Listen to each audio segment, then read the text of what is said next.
My name is Madison, and I'm 30 years old. 4 years ago, I stood in the freezing Michigan snow and watched my father lock my 7-month pregnant sister out of her own home during a blizzard.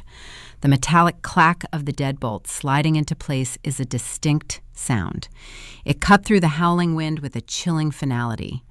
My sister Sophie stood on the icy concrete of the driveway. Snow accumulated rapidly on the shoulders of her thin winter coat. Next to her boots sat 3 black plastic trash bags, holding everything she owned. My father, Gregory, stood safe and warm behind the frosted glass of the front door. He shouted through the barrier that her scandalous pregnancy was a liability he refused to fund. He had changed the physical locks on the house while she was sitting in a waiting room at a prenatal clinic. Before we get into how I used my background in auto industry logistics to strip my father of the very house he locked us out of, please take a moment to like and subscribe to Maya Tells Stories. But only do it if this story truly resonates with you. Drop your age and where you are watching from in the comments. I want to know who is listening tonight. And tell me this. If your parents locked your pregnant sibling out in a blizzard, would you call the police or would you break their window? The air coming off Lake St. Clair was brutal. A severe lake-effect snowstorm was actively dumping 2 feet of snow across Metro Detroit. The temperature hovered in the single digits. I parked my car, the tires sliding on the unplowed street, and ran toward the driveway. Sophie was shaking so hard her teeth chattered. Her bare hands wrapped protectively around her swollen stomach. She had no hat, no gloves, just a profound look of shock frozen on her pale face. Gregory pressed his face near the glass pane of the door. He spent 30 years working middle management at a Detroit auto parts manufacturer. He survived multiple rounds of brutal corporate layoffs. That grueling experience warped his desire for financial security into a toxic, paralyzing paranoia. A fatherless grandchild did not represent a new life to him. It represented a drain on his resources. It represented neighborhood gossip in his superficial church community. It threatened his fragile middle-class standing. To protect his bank account and his pride, he packed his daughter into garbage bags and left her to freeze. I looked up at the second-story window. I saw the edge of a floral curtain twitch. My mother, Linda, was standing in the master bedroom, looking down at the driveway. She watched her pregnant daughter shivering in the sleet. She did nothing. She allowed her husband to discard their child because she lacked the courage to defy him.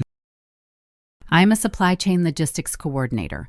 My daily life is governed by spreadsheets, efficiency, and rational problem solving. I am paid to keep a level head when assembly lines fail. But seeing my sister's lips turning blue in the snow eradicated every ounce of my professional restraint. I did not pull out my phone to call the authorities. I did not attempt to negotiate through the frosted glass. A raw, blinding rage ignited in my chest. I stomped through the snowdrift covering my mother's prized front flower bed. My hands were numb from the cold, but I dug into the icy snowpack until my fingers found the heavy ceramic base of a decorative garden gnome. I hoisted the ornament, lifting the heavy stone above my shoulder. I marched directly up to the front porch. Gregory saw me coming. He took a step back from the door, his eyes widening in sudden alarm. I hurled the ceramic gnome straight through the center of their pristine front bay window. The thick glass shattered inward with a deafening crash. Shards rained down onto the hardwood floor of their immaculate living room. The howling wind instantly whipped into the house, carrying the freezing snow directly onto their expensive furniture. "You want a liability?" I screamed, my voice raw and echoing down the quiet suburban street. "Send me the bill for the window." I did not wait for his response. I grabbed Sophie by the arm, leaving the trash bags in the snow, and dragged her to the passenger side of my car. I cranked the heater to the maximum setting, my hands shaking as I gripped the steering wheel. We drove away from the shattered window and the fractured family, heading toward my cramped apartment in Royal Oak. I had saved my sister from the storm outside, but I had no idea how we were going to survive the suffocating financial terror waiting for us in the months ahead. The drive from Dearborn to Royal Oak took nearly an hour in the blinding snowstorm. The heater in my rusted sedan rattled, struggling to push lukewarm air against the freezing windshield. Sophie sat in the passenger seat. Her hands remained wrapped tightly around her swollen stomach. She was shivering, her teeth clicking together in a rhythmic, agonizing sound. We did not speak. The metallic sound of the deadbolt locking us out echoed in my mind, replaying in a continuous loop. I kept my eyes on the icy taillights of the salt trucks ahead of us, gripping the steering wheel until my knuckles ached. My apartment was a cramped one-bedroom unit on the second floor of a brick complex built in the 1970s. It was designed for a single tenant living on a tight budget. It was not meant to house a pregnant woman and a stressed logistics coordinator. We walked inside, tracking snow onto the thin carpet. The cold followed us through the doorway, seeping steadily through the cheap aluminum window frames. I walked over to the hallway wall and turned up the thermostat. The ancient furnace kicked in with a loud mechanical groan. Every time that machine activated, I envisioned the numbers draining from my meager checking account. Michigan heating bills in January are a distinct, unforgiving punishment. We were entering the deepest part of winter, and our financial safety net was non-existent. The physical reality of our poverty settled over the small space. Sophie had nothing. Her clothing, her prenatal vitamins, and the few baby items she had managed to purchase were still sitting in garbage bags buried under the snow in our parents' driveway. I dug through my dresser and handed her a pair of heavy sweatpants and an oversized fleece sweatshirt. We opened my hall closet and pulled out a worn vinyl air mattress, inflating it on the bare floorboards of the living room. That thin piece of plastic became her entire world. For the next few weeks, basic survival was our only metric. I am a supply chain logistics coordinator. My brain operates on ledgers, inventory tracking, and efficiency models. I created a mental spreadsheet of our lives, and the deficit was terrifying. The cost of rent, utilities, food, and the impending hospital delivery loomed over me like a dark shadow. I started picking up double shifts at the auto parts distribution center. I spent my days standing on cold concrete floors, auditing freight shipments, and managing delayed transport trucks until my vision blurred. Sophie spent her days in the apartment fighting severe nausea and the physical toll of her third trimester. The only thing her stomach could tolerate was cheap Verner's ginger ale. I bought the green cans in bulk at the local discount grocery store, lining them up along the narrow kitchen counter. We survived on ginger ale, boxed macaroni, and sheer willpower. We were rationing our meals. We were rationing our electricity. We were rationing our hope. The relentless grind eventually eroded my professional composure. The breaking point arrived on a Tuesday night in late February. I had worked a 14-hour shift managing a massive backlog of cargo trucks trapped on the icy interstate. My feet throbbed, my head pounded, and the terror of our financial deficit weighed heavy on my chest. I unlocked the apartment door, desperate for a few hours of quiet sleep. Instead of silence, I heard soft, jagged sobs. I dropped my keys on the counter and walked into the living room. The air mattress had sprung a leak during the day. It was a flat, wrinkled sheet of green vinyl resting on the hardwood floor. Sophie sat on the deflated plastic, holding her stomach, weeping. She was crying from sheer physical exhaustion and the sharp pain in her lower back from resting on the ground. She looked up at me. Her face was pale, her cheeks streaked with tears. A better sister would have knelt down beside her. A better sister would have offered comfort, helped her up, and promised that everything would be okay. I was too tired to be a better sister. The stress of the distribution center and the crushing weight of being her sole provider stripped away my patience, leaving only sharp, jagged edges. "Stop crying," I snapped. My voice was loud and harsh in the small room. Sophie flinched. her eyes widening in surprise. "Crying does not inflate the mattress, Sophie," I continued, the words spilling out of my mouth before I could stop them. "Crying does not pay the electric bill. It does not buy cribs or diapers. You need to pull it together because nobody is coming to save us. Gregory and Linda are gone. We are alone. You cannot fall apart every time something breaks." The tears stopped instantly. Sophie stared at me with a hollow, wounded expression. She pulled her knees closer to her chest and turned her face toward the dark window, shutting me out. The guilt hit me the moment the words left my lips. A sour, metallic taste coated the back of my throat. I wanted to apologize. I wanted to tell her that the logistics plant was draining my sanity, that I was terrified of failing her, and that my anger was not directed at her, but at the impossible situation our father had forced us into. But my pride and my exhaustion formed a tight knot in my throat. I turned my back on her, walked into my bedroom, and shut the door. I left my pregnant sister alone in the dark on a hard floor, punishing her for my own inability to handle the pressure. The next morning, the air in the apartment was tense and suffocating. I put on my winter coat and opened the front door to head to the distribution center for another long shift. I stopped short. I nearly tripped over a brown cardboard box sitting squarely on my snowy welcome mat. There were no shipping labels on the cardboard. There was no return address. I nudged the flaps open with my booted foot. Inside sat 6 large cans of high-end imported baby formula. Each individual can cost more than my entire weekly grocery budget. I stared at the silver lids, my jaw clenching. I knew exactly who left them. Gregory would never authorize spending a single dime on the daughter he considered a liability. This was Linda. My mother had driven from Dearborn to Royal Oak in the dead of night, sneaking up the icy stairs of my apartment building to leave a box of powder.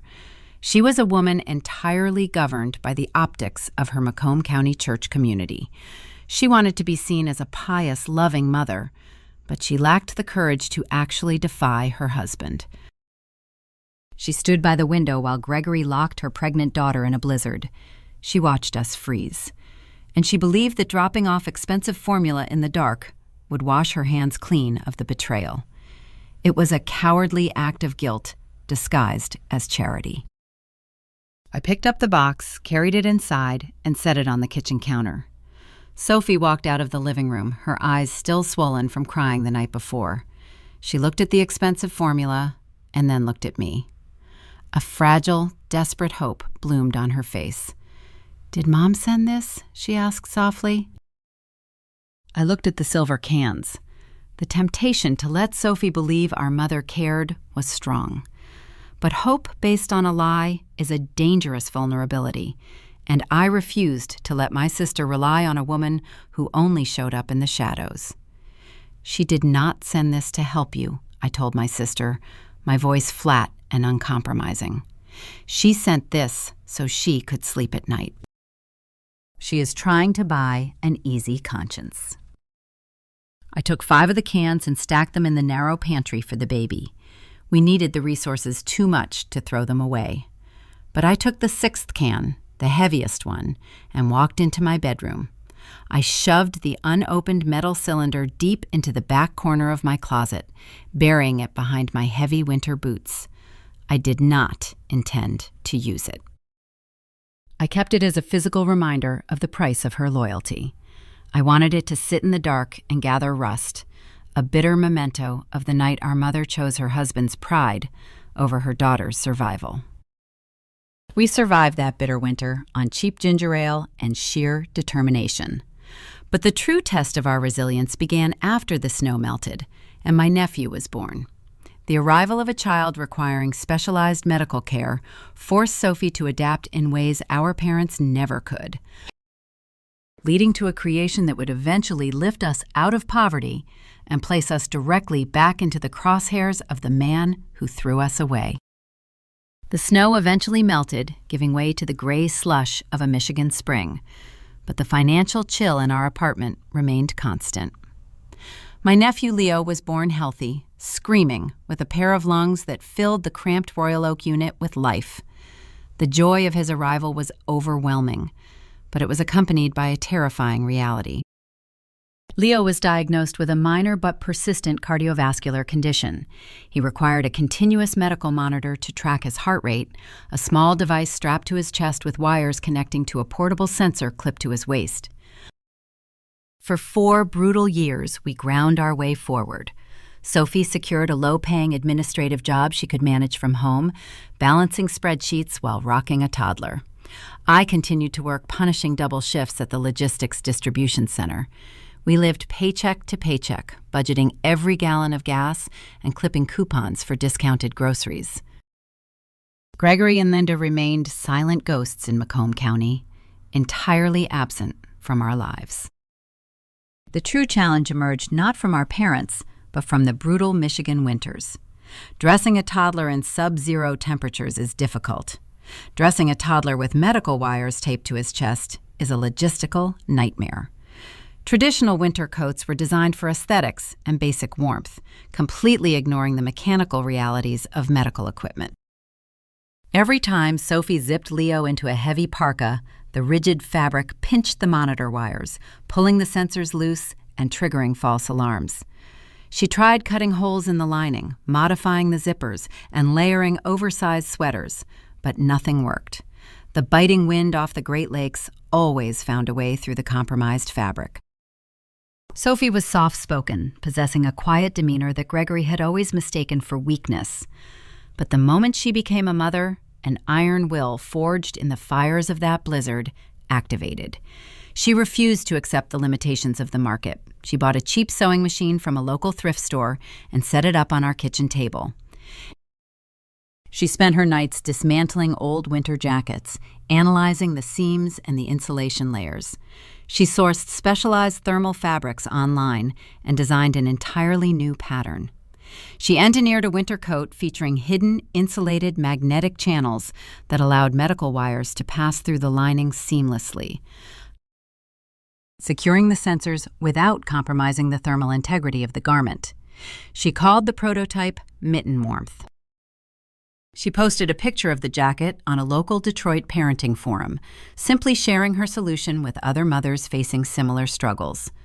The response was not polite interest. It was an immediate, overwhelming demand. Hundreds of parents managing children with feeding tubes, insulin pumps, and heart monitors flooded her inbox. They were desperate for adaptive winter gear that did not look medical or broken. Sophie had identified a massive void in the market and filled it with brilliant, compassionate engineering.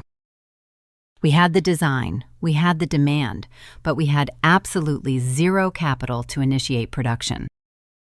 Sophie was the creative visionary. I handled the brutal mechanics of distribution. I utilized my years of experience managing supply chains in the auto industry. I knew how to source raw materials, negotiate freight rates, and locate cheap manufacturing spaces. I spent my lunch breaks driving through the industrial corridors of Detroit, navigating the abandoned warehouses, and searching for a small textile manufacturer willing to take a chance on a tiny production run. When speaking to potential suppliers, I used the classic Michigan shorthand, holding up my right hand like a mitten and pointing to the exact spot near the thumb to show them our intended distribution hub in Dearborn. I found a reliable factory, but the upfront cost for the initial inventory run was staggering. The manufacturer demanded a significant deposit to secure the thermal fabric and initiate the assembly line. We did not qualify for a small business loan. Our credit scores were recovering from the eviction, and traditional banks viewed our venture as a high-risk novelty. Sophie was devastated. She thought the dream was dead before it even began. I could not let that happen. She had survived a blizzard and a toxic father. I was not going to let a bank stop her. I logged into my employee portal at the logistics plant. I looked at the balance of my 401k retirement account. It was a meager sum, the result of years of small contributions scraped from my paychecks. It was my only safety net, the only buffer I had against total ruin if I lost my job or got sick. Have you ever risked your entire life savings on a family member's dream? I did not consult a financial advisor. I did not tell Sophie. I clicked the button to initiate a hardship withdrawal, liquidating my entire retirement account and accepting the severe tax penalties. I wired the funds directly to the Detroit manufacturer the next morning, using my own financial future as the collateral to secure her first inventory order.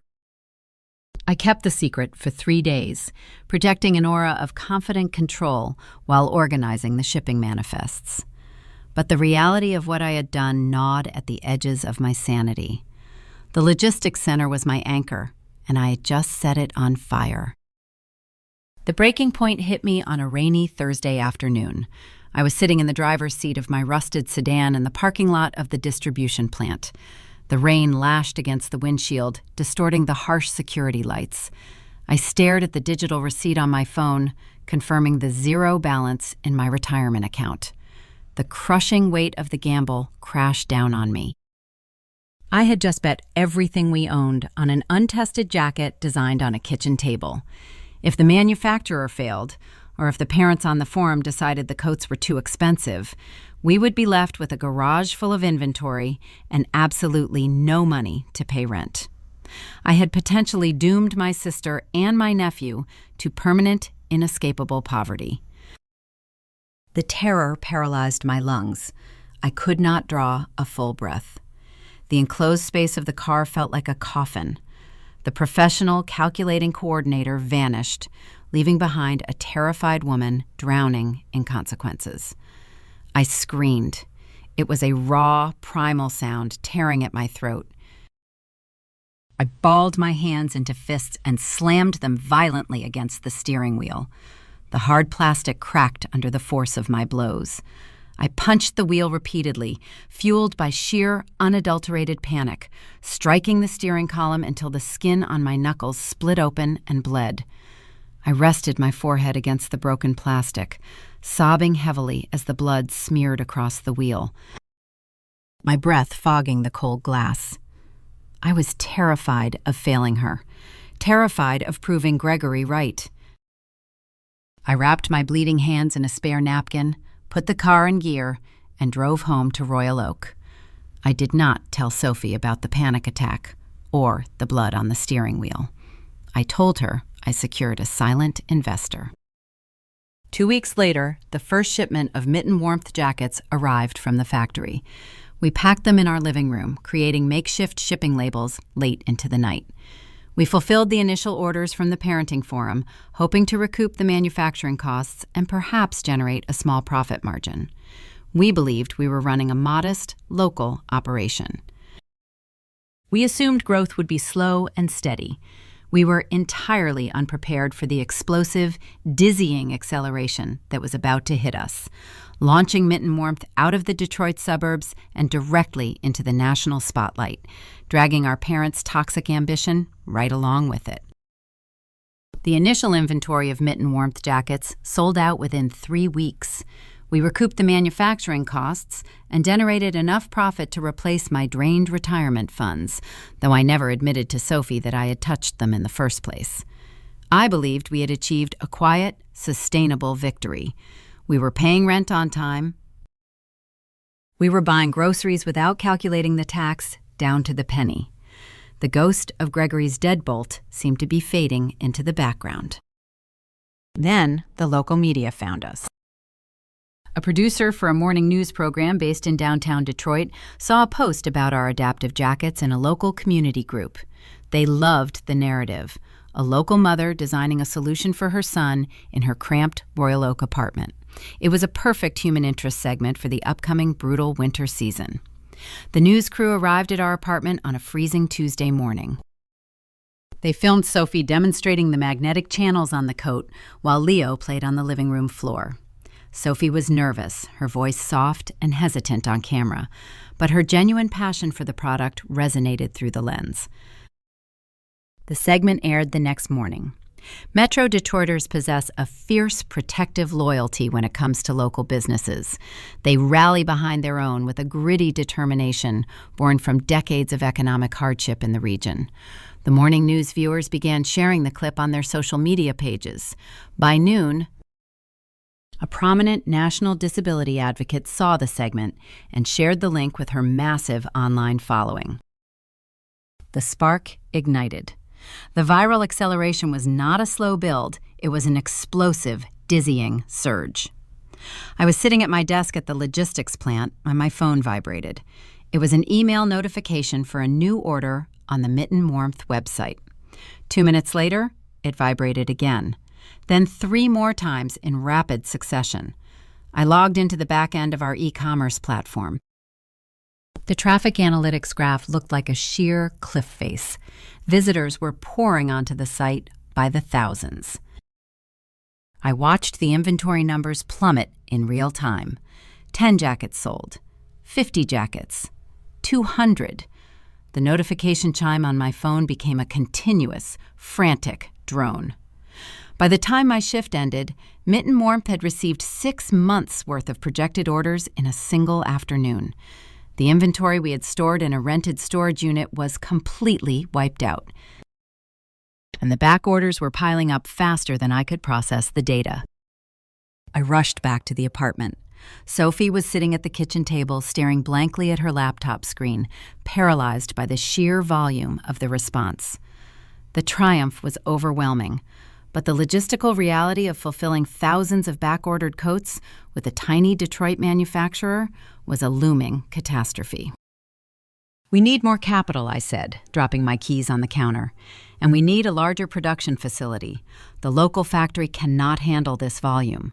If we do not ship these orders before the first major snowstorm hits, the customers will demand refunds, and the viral momentum will turn into a public relations disaster." Sophie nodded, running a hand through her hair.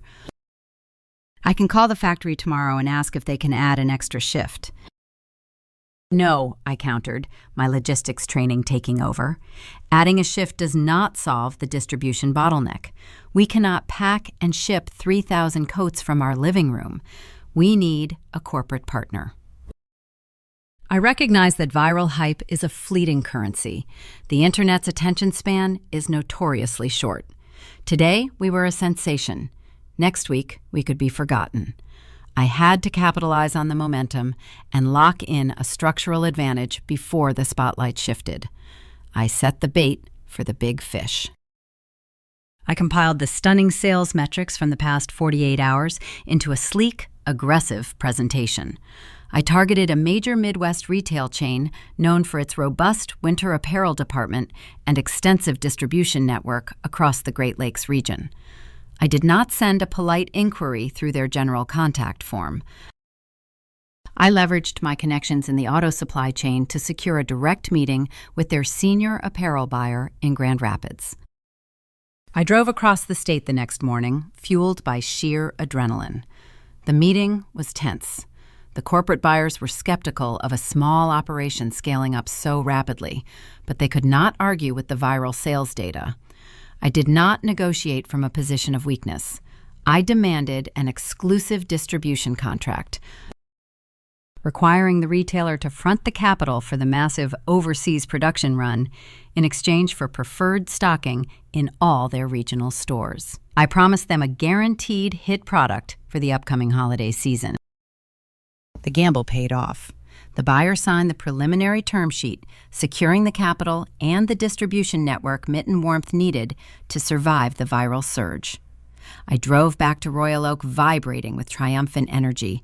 I had secured our future. I walked into the apartment expecting a celebration. Instead, I found chaos. The living room was buried under mountains of cardboard shipping boxes and rolls of packing tape. Sophie was sitting on the floor, surrounded by printed shipping labels, trying to manually fulfill the few remaining jackets we had in stock. Leo was crying in his playpen, exhausted and overstimulated by the mess. Sophie looked overwhelmed, struggling to match the correct sizes to the disorganized pile of packing slips. My professional restraint, already worn thin by the high-stakes negotiation in Grand Rapids, snapped entirely. "What are you doing?" I yelled, stepping over a stray box and grabbing a stack of labels from her hand. "You are mixing up the toddler sizes with the infant sizes. This entire batch is wrong. You cannot just throw them in the boxes. The postage weights will be rejected." Sophie looked up at me, startled by my harsh tone. "I am trying to keep up, Madison. The system glitched and the addresses did not print correctly. I am doing the best I can while managing Leo." "Well, your best is going to cost us hundreds of dollars in return shipping fees," I snapped back, my voice loud and commanding, treating my sister like an incompetent warehouse employee who had just ruined a freight manifest. "Get up, let me do it. You are slowing down the process. Just go take care of the baby and stay out of the way until I fix this." Sophie froze. The exhaustion in her eyes shifted to a deep, wounded hurt. She was the CEO. She had designed the coat. She had built the community that made this success possible. But in the face of logistical panic, I had stripped her of her authority and reduced her to an obstacle in my path. I was barking orders like a drill sergeant, prioritizing efficiency over the sister who had survived a blizzard with me. She did not argue. She stood up silently, lifted Leo from the playpen, and walked into her bedroom, shutting the door softly behind her. The click of the latch echoed loudly in the cramped apartment. The guilt hit me instantly, sour and heavy in my chest. The triumph of the corporate contract felt hollow. I had secured the business, but I was damaging the very foundation it was built upon. I was letting the pressure turn me into the kind of dictator I despised. I spent the next 6 hours packing boxes in silence, determined to apologize to Sophie in the morning and relinquish the aggressive control I had exerted. I assumed the logistical growing pains were our greatest challenge. I believed that once the overseas manufacturing kicked in and the retailer took over distribution, the pressure would ease and we could finally enjoy the success she had engineered. I was profoundly wrong. The viral spark had not just caught the attention of corporate buyers and disability advocates. The national exposure cast a very bright light on our success. And in Macomb County, 2 people who had spent 4 years pretending we did not exist suddenly saw an opportunity to rewrite history and claim the throne they had never helped build. The real nightmare was about to begin, and it was going to be broadcast to the entire country. The guilt from my outburst in the living room lingered for weeks. Sophie and I eventually repaired the fracture, establishing clear operational boundaries as Mitten Warmth transitioned from a cramped apartment operation into a legitimate corporate entity. We leased a modest commercial warehouse space in Dearborn, finalizing the exclusive distribution contract with the Midwest retailer. The chaos of the viral surge settled into a structured, profitable rhythm. We believed the hardest part of our journey was behind us. We thought we had finally secured an untouchable piece. We drastically underestimated the gravitational pull of unearned success. 6 months after the initial viral video aired, a prominent national business magazine contacted Sophie. They were running a feature highlighting innovative startups launched by young mothers. It was a massive public relations opportunity. Sophie conducted a brief, polite telephone interview with the journalist, discussing the design process and the inspiration she drew from Leo. She assumed the article would be a standard, uplifting profile piece focused entirely on the product. She did not anticipate the journalist's dedication to building a comprehensive background narrative. On a Tuesday morning, the digital edition of the magazine went live.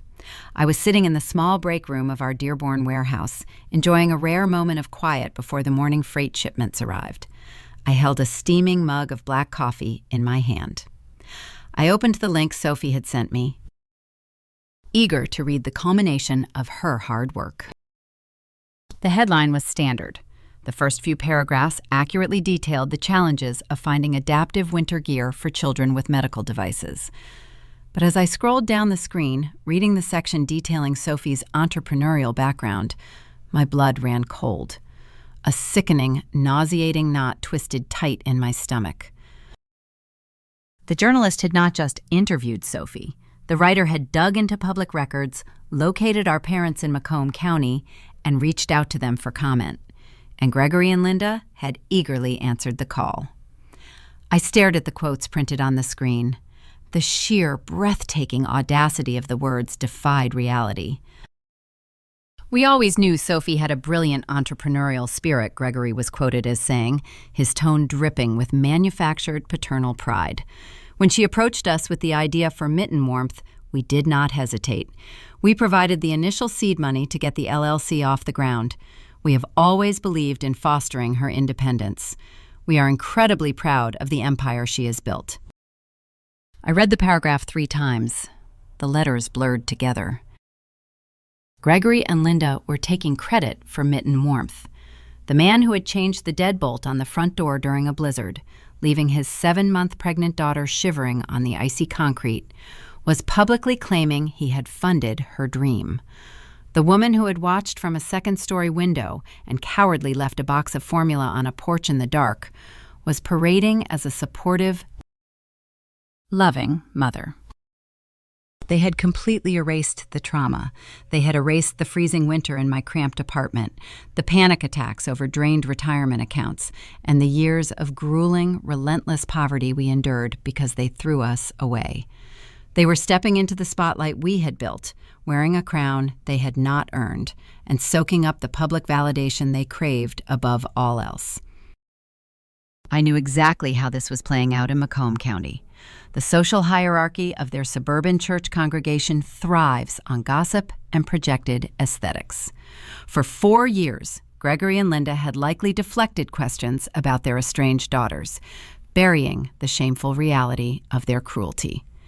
Now, armed with a national magazine article, they were undoubtedly walking into Sunday service with their heads held high, accepting the congratulations of their peers, basking in the glow of a success story they had actively tried to destroy. They were parasites, feeding on the host they had previously discarded. The realization hit me with explosive, uncontainable force. The carefully maintained professional facade of a logistics coordinator shattered instantly. I did not sit quietly and process the anger. I did not take a deep breath and call a lawyer. The primal fury ignited my nervous system, blinding me to my surroundings. I stood up from the break room table so fast the plastic chair tipped over and crashed onto the linoleum floor. I gripped my ceramic coffee mug. My knuckles turned white. I hurled the mug directly at the cinder block wall.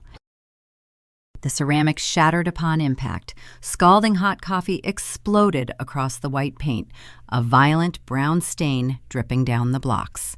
The loud, sharp crack of the shattering mug echoed through the warehouse. 2 of my logistics staff members, who had been reviewing inventory clipboards near the loading bay doors, jumped in terror. They stared at me, their eyes wide with shock, having never witnessed their usually stoic boss erupt into physical violence. I stood in the center of the break room, my chest heaving, my hands trembling uncontrollably. I did not apologize to my staff. I did not offer an explanation for the outburst. I turned on my heel, marched into Sophie's office, and slammed the door behind me. Sophie was sitting at her desk, staring at the same article on her monitor. Her face was pale, her expression hollow and deeply wounded. The confident CEO had vanished, replaced by the traumatized daughter who still, on some buried level, wanted her parents to love her. "Did you read it?" she whispered, her voice cracking. I read it. I snapped, pacing the length of her small office like a caged animal. "They are rewriting history, Sophie. They are stealing your struggle to make themselves look like saints in front of their church friends. Gregory is claiming he funded the LLC. He is claiming he gave you seed money. It is a disgusting, pathetic lie." "We need to contact the magazine," Sophie said, her hands shaking as she reached for her phone. "We need to demand a retraction. We have to tell the journalists the truth about the lockout." I stopped pacing. The initial blinding rage began to cool, hardening into a sharp, dangerous calculation. "No," I countered, my voice dropping to a low, rigid register. Calling a journalist and starting a public he said, she said war in the media makes us look petty and vindictive. It damages the brand. Gregory wants the attention. We are not going to give him a platform to play the victim. Then what do we do? Sophie asked, looking up at me, desperate for the strategic guidance she relied on. We ignore it, I stated, forcing the words past the bitter taste in my mouth. We let them have their fake article. It is just words on a screen, Sophie. It does not change the fact that we own the company and they have nothing. We focus on the holiday distribution order. We do not engage. I believed that ignoring the parasite would starve it. I assumed Gregory's ambition began and ended with social validation. I thought he was content to simply parade the magazine article around Macomb County and bask in the unearned praise. I severely underestimated the depth of his greed.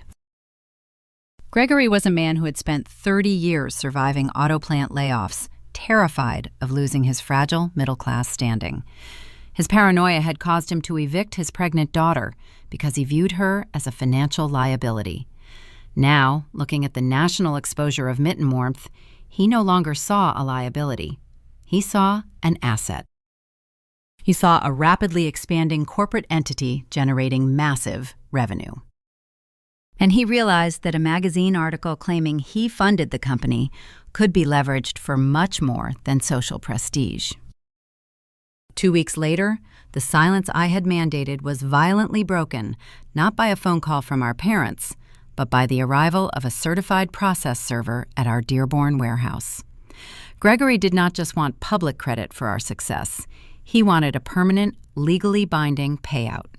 He was mobilizing the slow, archaic bureaucracy of the Michigan civil court system to execute a hostile takeover, utilizing a ghost from Sophie's past to stake a claim on her entire future. The psychological betrayal was over.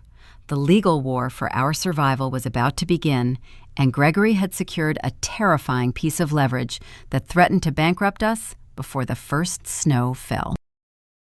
The process server arrived at the Dearborn warehouse on a Tuesday afternoon. He was a bored-looking man in a cheap suit carrying a thick manila envelope. He confirmed Sophie's identity, handed her the documents, and walked out without a word. Sophie stood near the loading bay, staring at the envelope as if it were a live explosive. I took the envelope from her hands, slicing the thick paper open with a box cutter. I pulled out the legal filing. The bold black text at the top of the page indicated a civil lawsuit filed in the Macomb County Circuit Court. The plaintiff was Gregory. The defendant was Mitten Warmth, LLC. The document was a petition for a declaratory judgment. I scanned the legalese, my eyes darting across the paragraphs. The dread hit me first, followed instantly by a rising, suffocating panic.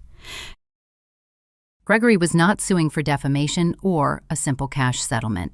He was suing for ownership. He formally claimed a 20% equity stake in the entire company. "That is impossible," Sophie whispered, reading over my shoulder. "He never gave us a dime. He locked us out. He has nothing to do with this business." I flipped to the second page of the petition, locating the specific evidence his attorneys cited to justify the claim. My blood ran cold. When Sophie was 18 and leaving for college, Gregory had insisted on establishing a joint checking account to transfer her meager living expenses. It was a control tactic, masquerading as paternal support. Sophie had long since abandoned the account, assuming it closed due to inactivity after she graduated and moved into her own life. She had never formally removed his name from the ledger. When she incorporated Mitten Warmth 3 years ago, she used her primary Social Security number to register the LLC and establish the initial business accounts. Gregory's lawyers had connected the dots. They claimed that the initial incorporation fees and the early prototype manufacturing costs were funded by capital originating from that dormant joint account. They argued that because Gregory's name was legally attached to the originating funds, he possessed an equitable interest in the foundation of the company. It was a brilliant, predatory legal maneuver. He was weaponizing a forgotten administrative oversight from a decade ago to hijack a massive, thriving corporate entity. The Michigan civil court system is notoriously slow and archaic. Judges in Macomb County tend to prioritize extensive discovery periods over swift, summary judgments. A declaratory judgment lawsuit of this magnitude would take months, possibly years, to resolve. During that time, the legal dispute would cast a dark, toxic shadow over the entire company. But the long-term legal battle was not the immediate threat. The immediate threat was the preliminary injunction. The moment the lawsuit was filed, a temporary freeze was placed on the disputed assets. Our primary operating accounts were flagged. We could still process small transactions, but massive capital transfers were frozen pending a judicial review. We were entering the critical production window for our winter inventory. We needed to wire a six-figure deposit to our overseas manufacturers within 3 weeks to secure the raw materials for the adaptive coats. If we missed the deposit deadline, the factory would cancel our production run. We would have zero inventory for the holiday season. The company would collapse under the weight of unfulfilled retail contracts before the judge even heard opening arguments. Gregory knew exactly what he was doing. He was a man who understood the brutal mechanics of corporate logistics. He knew that starving a supply chain was the fastest way to force a surrender. He was applying a chokehold, expecting us to capitulate and sign over the 20% equity just to unfreeze the accounts and save the business. I walked into the warehouse bathroom and locked the door. The flickering fluorescent light cast a sickly yellow pallor over the small, grimy room. The reality of the situation crushed the air out of my lungs. I had drained my retirement account. I had worked double shifts. I had fought tooth and nail to pull my sister out of poverty. And now my father was going to steal it all using a ghost account from her teenage years. My vision blurred. A wave of intense nausea hit my stomach. I leaned over the rusted porcelain sink, gripping the edges so hard my knuckles ached. I dry-heaved, my body convulsing with the sheer, agonizing stress of the impending ruin. I felt entirely helpless. I was a logistics coordinator, not a corporate litigator. I was out of my depth, drowning in a legal system I did not understand. Fighting a man who viewed our destruction as a viable business strategy. I washed my face with cold water, forcing myself to inhale deeply. Panic was a luxury I could not afford. The freeze on the operating capital was catastrophic, but it was also predictable. Gregory was relying on the assumption that we would panic. He assumed the imminent threat of bankruptcy would force an immediate settlement negotiation. If I wanted to beat him, I needed to change the timeline. I needed him to delay the filing of the formal injunction that would permanently lock the accounts, giving me enough time to audit the actual transaction history of that dormant joint account and find a way to break his claim. I needed to feed his arrogance. I needed a red herring. I walked back into my office and opened my laptop. I drafted an email. I did not send it to Gregory directly. I sent it to our own corporate attorney, ensuring I used an insecure, easily forwarded email thread that included several junior clerks who frequently communicated with opposing counsel. I adopted a tone of absolute, unhinged desperation. I wrote that the pending lawsuit had completely stalled our ability to purchase raw materials. I explicitly stated that if the accounts remained flagged for another month, Mitten Warmth would face total insolvency and the company would be entirely worthless. I begged our lawyer to contact Gregory's legal team immediately to discuss a rapid cash settlement, implying that we were ready to surrender whatever he demanded to keep the business alive. It was a carefully orchestrated leak. I knew the junior clerks would forward the email chain during standard discovery communications. I knew Gregory's lawyers would read it and present it to him as proof of his total victory. The bait worked perfectly. Gregory received the leaked email and read the desperation in my words. His paranoia regarding financial security kicked in, but this time it worked against him. He realized that if he pushed for an immediate, hard injunction locking all the accounts, he might accidentally push the company into total bankruptcy, rendering his 20% equity claim absolutely worthless. A parasite cannot extract blood from a dead host. He instructed his lawyers to delay the formal injunction hearing. He believed he had already won. He assumed we were scrambling to draft a settlement check, content to let us sweat for a few weeks, while he maintained the softer freeze on the accounts, ensuring the company stayed barely alive while he dictated the terms of our surrender. He thought he was starving us out. He did not realize he had just handed me the crucial 3-week window I needed. While Gregory sat in Macomb County, congratulating himself on his brilliant extortion tactic, I secured the legal authorization to dive deep into the archaic, redacted transaction history of the joint bank account he was using as his primary weapon. I expected to find old grocery store purchases and college textbook receipts. I expected to find a messy, intertwined financial history that his lawyers could easily exploit. Instead, I found a paper trail that completely shattered the illusion of his paternal support, revealing a federal financial crime that shifted the entire legal battlefield from a civil equity dispute into the realm of criminal identity theft. The ghost account was not a mechanism for funding a business. It was the scene of a crime, and Gregory was the sole perpetrator. The leaked email bought us exactly 21 days. Gregory's legal team paused the aggressive push for an immediate injunction, confident that our impending bankruptcy would force a lucrative settlement. They left the accounts under a softer administrative freeze, monitoring the activity but allowing basic operations to continue. They assumed I was spending those 3 weeks frantically trying to scrape together cash to pay his ransom.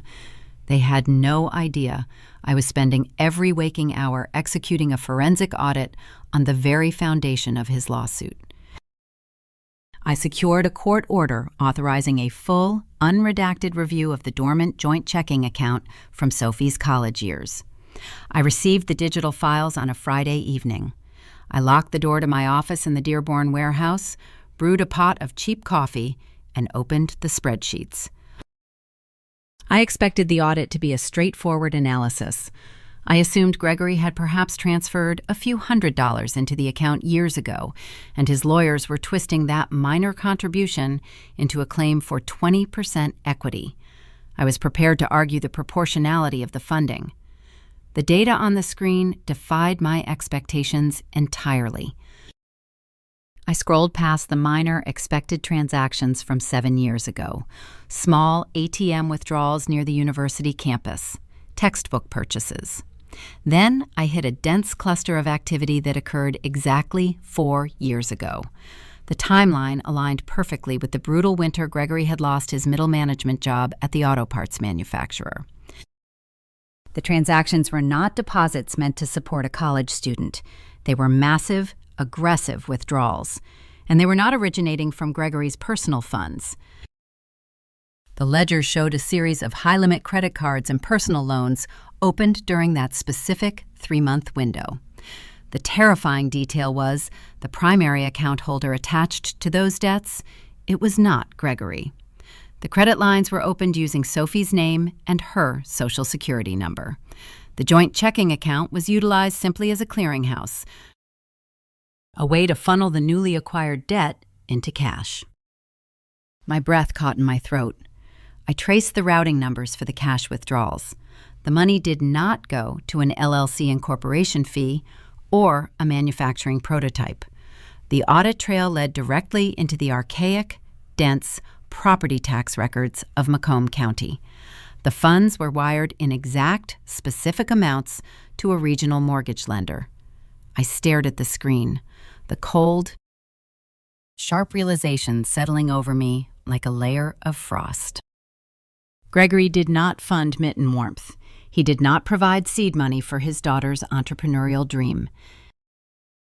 When the auto plant laid him off, his paralyzing terror of losing his middle-class standing consumed him. His own credit was likely maxed out or compromised. Facing an underwater mortgage and the impending loss of his house, he committed a federal financial crime. He used his access to the dormant joint account to steal his daughter's identity. He opened credit lines in her name, drained the funds, and used the stolen capital to pay his own mortgage and property taxes. The 20% equity lawsuit was not just a greedy cash grab. It was a calculated smokescreen. He was relying on the fact that the early LLC incorporation documents were messy, assuming we would never dig deep enough into the old joint account to uncover the actual origin of the transactions. He was using the lawsuit to legitimize his claim to the company, while simultaneously burying the evidence of his own identity theft. Have you ever discovered that the person demanding respect was actually stealing from you? The hypocrisy of his actions was breathtaking. A visceral memory hit me, sharp and uninvited. I was sitting at the kitchen table in our Macomb County house. I was 18, Sophie was 16. She had cautiously asked Gregory for $200 to attend a school-sponsored biology trip to Chicago. I remembered his reaction vividly. He did not just say no. He launched into a vicious, red-faced tirade. He slammed his fist on the table, screaming about financial responsibility, self-reliance, and the entitlement of our generation. He lectured her for 20 minutes on the importance of earning her own way, demanding absolute respect for the sacrifices he made to keep a roof over our heads. He humiliated her for asking for a fraction of what he was secretly planning to steal from her a few years later. He had stood on that same porch, screaming that a pregnant Sophie was a liability he refused to fund. He had locked her out in a blizzard to protect his financial security, entirely ignoring the fact that he had already jeopardized her financial future by maxing out credit cards in her name. The sheer, suffocating toxicity of my own bloodline triggered a violent physical reaction. The adrenaline that had fueled my audit crashed. A searing, blinding migraine spiked behind my eyes. The fluorescent lights of the office felt like strobe lights. My stomach lurched, rejecting the cheap coffee and the stress. I scrambled away from the desk, dropping to my knees beside the plastic office wastebasket. I vomited, my body convulsing with sheer revulsion. I knelt on the cold warehouse floor, gasping for air, thoroughly repulsed by the man who demanded our respect while quietly picking our pockets. I wiped my mouth with the back of my hand, the harsh reality of the situation cementing my resolve. The pity I might have felt for a father losing his job was incinerated by the absolute malice of his survival tactics. He had crossed a line that could not be uncrossed. The defense strategy was dead. I was no longer fighting a civil equity dispute. I possessed the forensic evidence of federal identity theft and wire fraud. The paperwork in my hands carried mandatory prison sentences. But I could not simply hand the audit to the police. If Gregory was arrested, the ensuing criminal investigation would freeze all assets tied to his name, including the disputed joint account, and by extension, the Mitten Warmth operating capital. The legal quarantine would last for months. The company would still collapse, and the overseas manufacturing deposit would still be missed. I needed to force him to drop the civil lawsuit and release the chokehold on my supply chain immediately. I needed to lure him into a room where he felt entirely in control, secure in his arrogance, and then drop the anvil. I needed to set a trap in Macomb County, offering him the exact victory he craved, ensuring he authenticated his own crimes before he realized the executioner was already in the room. The vomit in the wastebasket was a visceral reminder of the stakes.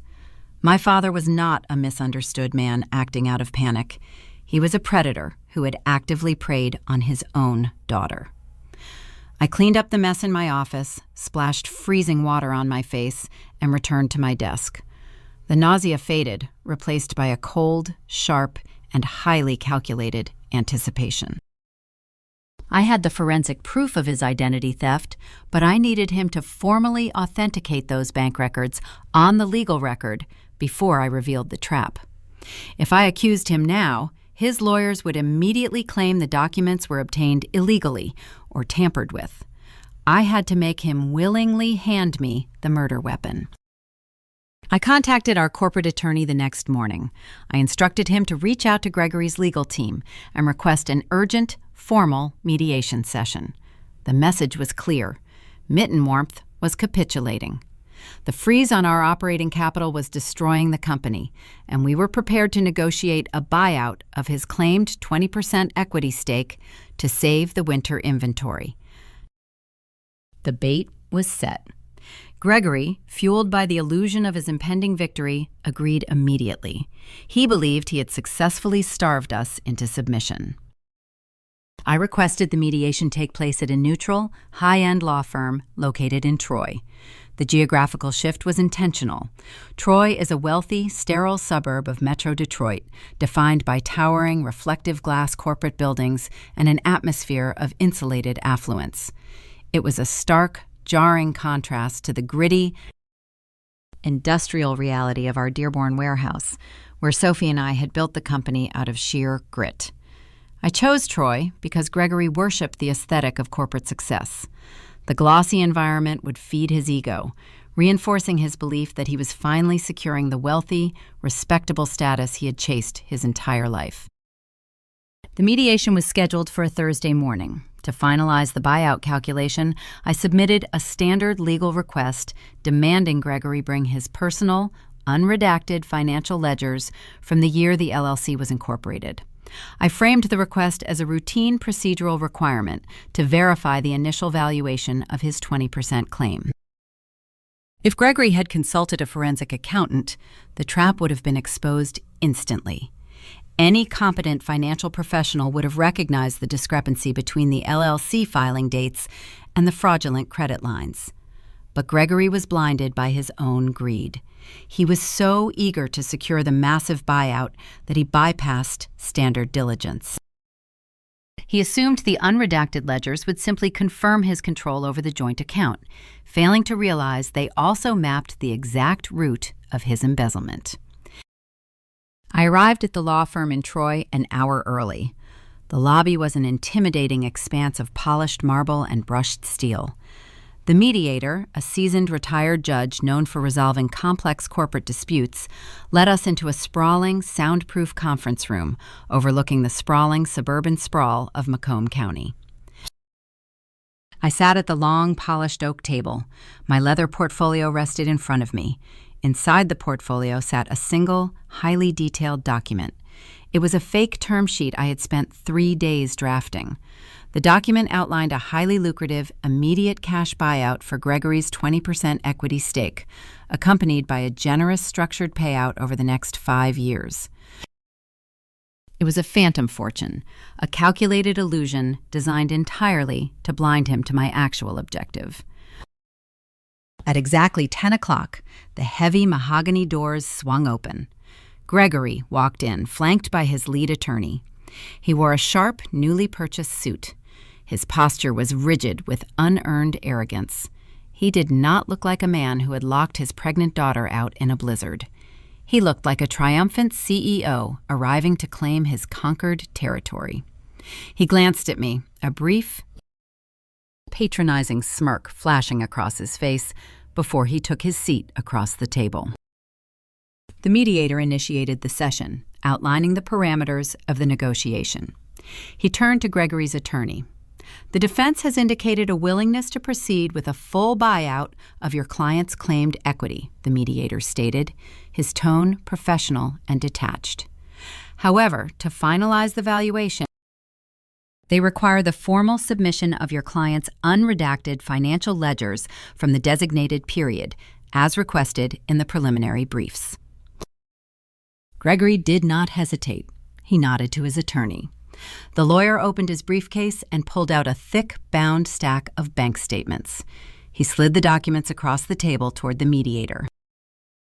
These are the authenticated, unredacted, personal ledgers for the fiscal year in question, Gregory's attorney confirmed, officially entering the documents into the mediation record. They clearly demonstrate my client's control and utilization of the joint account associated with the LLC incorporation.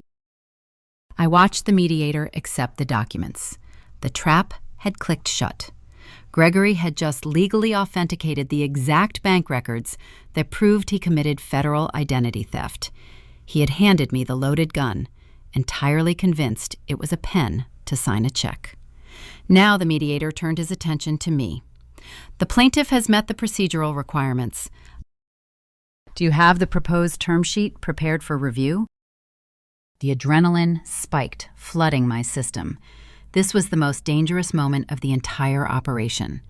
I was sitting in a room with a retired judge and opposing counsel, about to submit a completely fabricated financial document.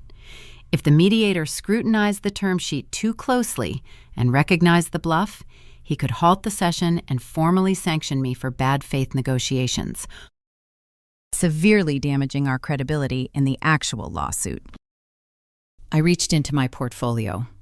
My hands began to shake violently. The tremor was impossible to hide. The physical manifestation of my terror betrayed the confident facade I was trying to maintain. I gripped the edges of the fake term-sheeted woman rather than the panic of a saboteur. I handed the document to the mediator. He took the paper, adjusting his reading glasses. He scanned the fabricated buyout numbers. The room was suffocatingly quiet. I held my breath, waiting for him to call the bluff. The mediator did not frown. He nodded slowly, impressed by the generosity of the offer. This appears to be a very comprehensive and substantial settlement proposal, he noted, sliding the document across the table toward Gregory. I suggest the plaintiff review the terms carefully. Gregory picked up the term sheet. I watched his eyes track across the page, absorbing the massive financial figures. The smirk returned, widening into a look of absolute, intoxicating victory. He believed he had won. He believed the money was his. I had successfully secured the authenticated ledgers without exposing my hand.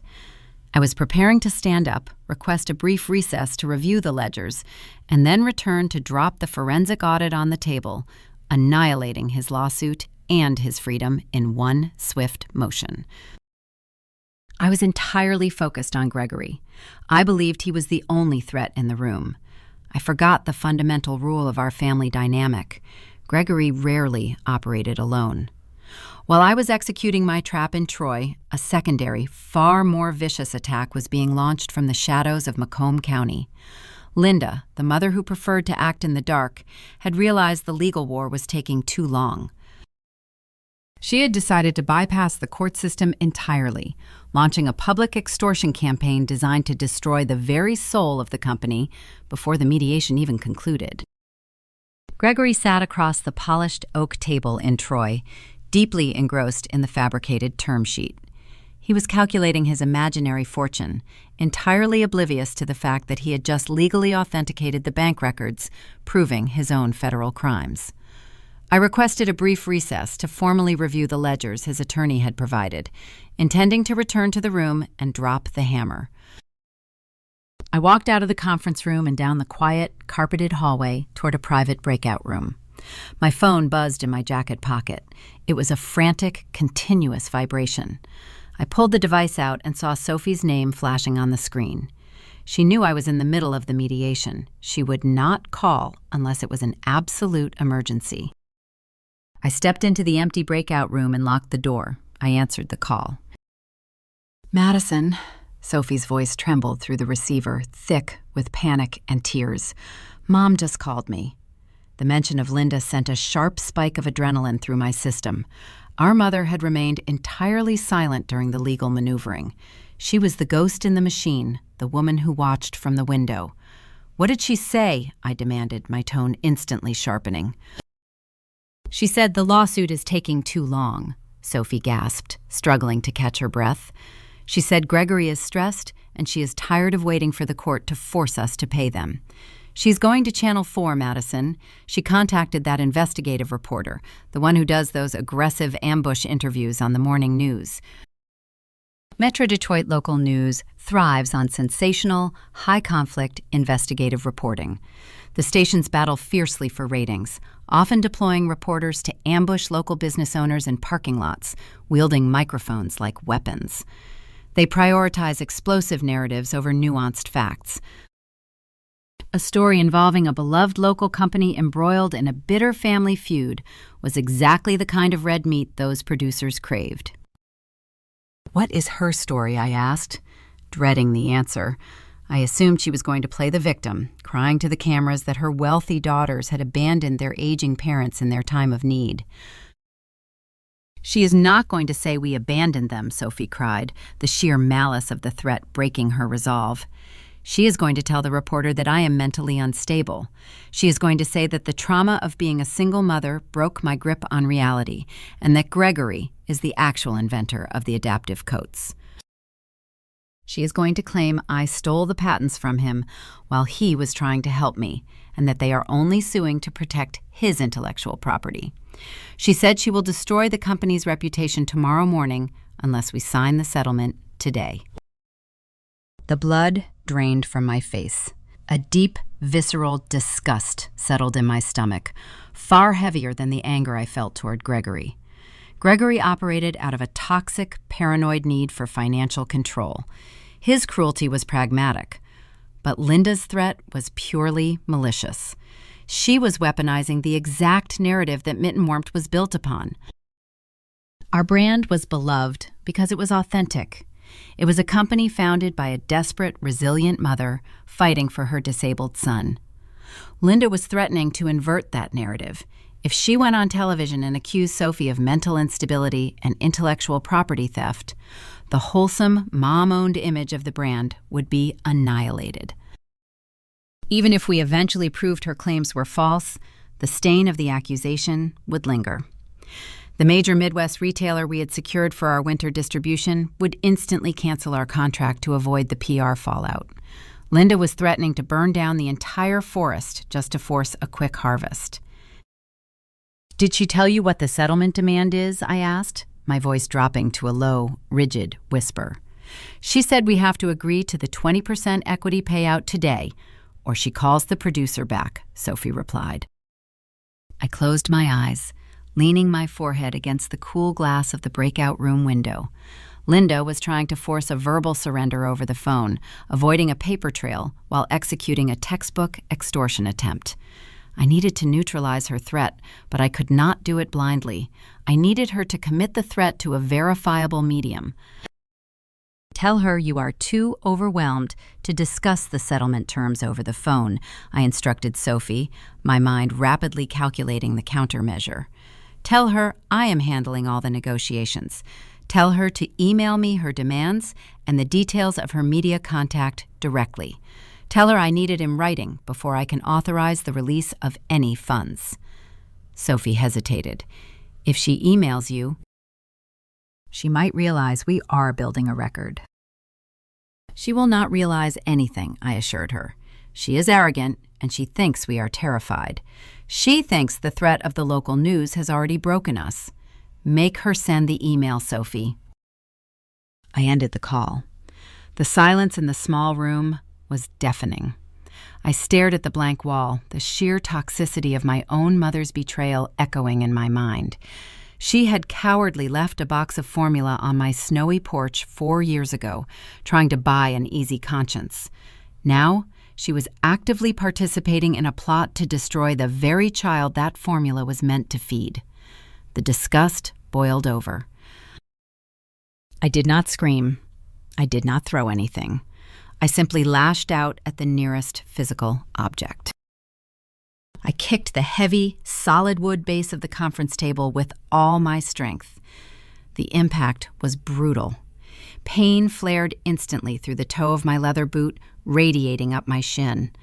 I cursed loudly, grabbing my bruised foot, hobbling backward. It was a petty, useless display of anger.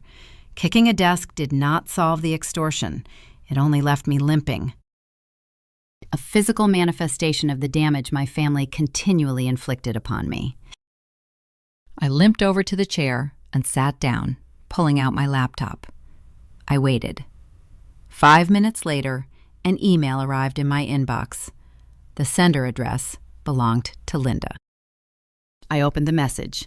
Linda had taken the bait. Emboldened by the assumption of our impending surrender, she had detailed her threat with breathtaking clarity.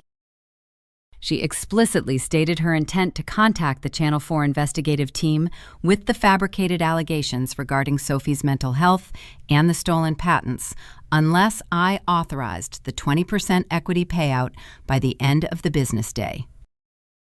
I hit the print button, securing the digital evidence of her extortion attempt. I slid the printed email into my portfolio, right next to the authenticated bank records that proved Gregory's identity theft. The trap was fully armed. I possessed the forensic proof of federal financial crimes committed by my father and the documented evidence of extortion committed by my mother. I was no longer fighting a defensive civil lawsuit. I was holding the keys to their complete, unmitigated destruction. But I could not drop the hammer in the mediation room. If I revealed the evidence in a private settlement negotiation, Gregory would immediately withdraw the lawsuit, hide behind his lawyers, and deny everything. I needed him to commit his lies to the official public record. I needed him to swear under oath that he deposited the funds into the joint account, locking himself into a verifiable narrative before I exposed the truth. I had to force the mediation to fail, pushing the lawsuit into the formal discovery phase, where Gregory would be compelled to sit for a sworn legal deposition. And that deposition was going to be the arena where he ultimately dug his own grave. I limped back into the mediation room in Troy, keeping my expression perfectly neutral, despite the throbbing pain in my bruised foot. The mediator looked up, expecting me to finalize the fabricated term sheet. Gregory leaned forward, his arrogant smirk practically demanding his payout. I did not sit down. I simply informed the mediator that upon reviewing the unredacted ledgers, we had discovered a fundamental discrepancy.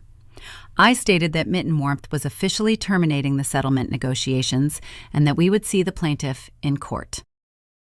Gregory's smirk vanished. He erupted, shouting across the table that I was making a catastrophic mistake, threatening to drag the lawsuit out until we were bankrupt. I did not respond. I walked out of the glass boardroom knowing I had just secured the unredacted bank records that proved his federal crimes. By terminating the mediation, the lawsuit officially entered the formal discovery phase. This triggered the mandatory legal depositions. I needed Gregory to sit in a room, raise his right hand, and swear under the penalty of perjury that he had personally funded the LLC using the joint account. I needed him to commit his lies to the official court record, entirely unaware that I held the forensic proof of his identity theft. The deposition was scheduled 3 weeks later on a bitterly cold Tuesday morning in early November. The location was a stark, windowless conference room inside the offices of Gregory's legal counsel in downtown Detroit. The heating system in the old building was failing, leaving the room frigid. A court reporter sat silently in the corner, her fingers hovering over a stenograph machine, ready to transcribe every syllable spoken. The atmosphere was rigid, bound by the unforgiving protocols of the Michigan civil court system. Gregory arrived wearing a sharp suit, projecting the unearned confidence of a man who believed his deception was bulletproof. He sat across the table from me, occasionally offering a small, patronizing smile. He thought he was there to finalize his victory narrative. I sat beside our corporate litigator, a pragmatic attorney named Davis. Prior to the deposition, I had explicitly instructed Davis on the exact phrasing of the questions he needed to ask. I did not reveal the evidence of the identity theft to Davis yet. I simply told him I needed Gregory's claims regarding the origin of the funds locked down with absolute, undeniable clarity. The court reporter administered the oath. Gregory swore to tell the truth. Davis began the inquiry. He established the timeline of the LLC incorporation and confirmed Gregory's name remained on the dormant joint checking account from Sophie's college years. Gregory answered the preliminary questions smoothly, leaning back in his chair, clearly enjoying the sound of his own voice on the official record. "Mr. Ramirez," Davis said, adjusting his glasses and consulting a notepad, "in your initial petition for a declaratory judgment, you claim a 20% equity stake in Mitten Warmth LLC, based on the assertion that you provided the initial seed capital for the company. Is that correct?" "That is correct," Gregory stated, his tone firm and authoritative. "Can you please clarify for the record the exact amount of capital you claim to have provided?" Davis asked. "I deposited $10,000 into the joint account specifically to cover the incorporation fees and the initial manufacturing prototypes for my daughter's business," Gregory replied smoothly. I sat rigidly in my chair, staring directly at my father. He was lying effortlessly. He was constructing a narrative of paternal support while actively attempting to steal his daughter's company. The sheer, breathtaking hypocrisy of the man made my stomach churn. I needed the trap pulled tight. I nudged Davis's elbow beneath the table, signaling him to execute the strategy we had discussed. "And to be absolutely clear for the official record, Mr. Ramirez," Davis continued, his voice adopting a sharp, precise cadence, "you are testifying under oath that the $10,000 you claim to have provided originated from your own personal finances." "Yes," Gregory answered, bristling slightly at the repetition.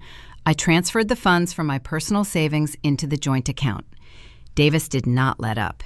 He needed the confirmation sealed 3 times. "So, the court can rely on your sworn testimony that the funds in question were not borrowed, gifted, or transferred from any other individual or entity, but were solely the property of Gregory Ramirez prior to the deposit into the joint account." "I am a businessman," Gregory snapped, his patience wearing thin, mistaking the rigorous questioning for incompetence. "I know where my money comes from. I earned those funds during my tenure in the auto industry. I deposited my own money into that account to help my daughter. It is documented in the ledgers we provided during mediation."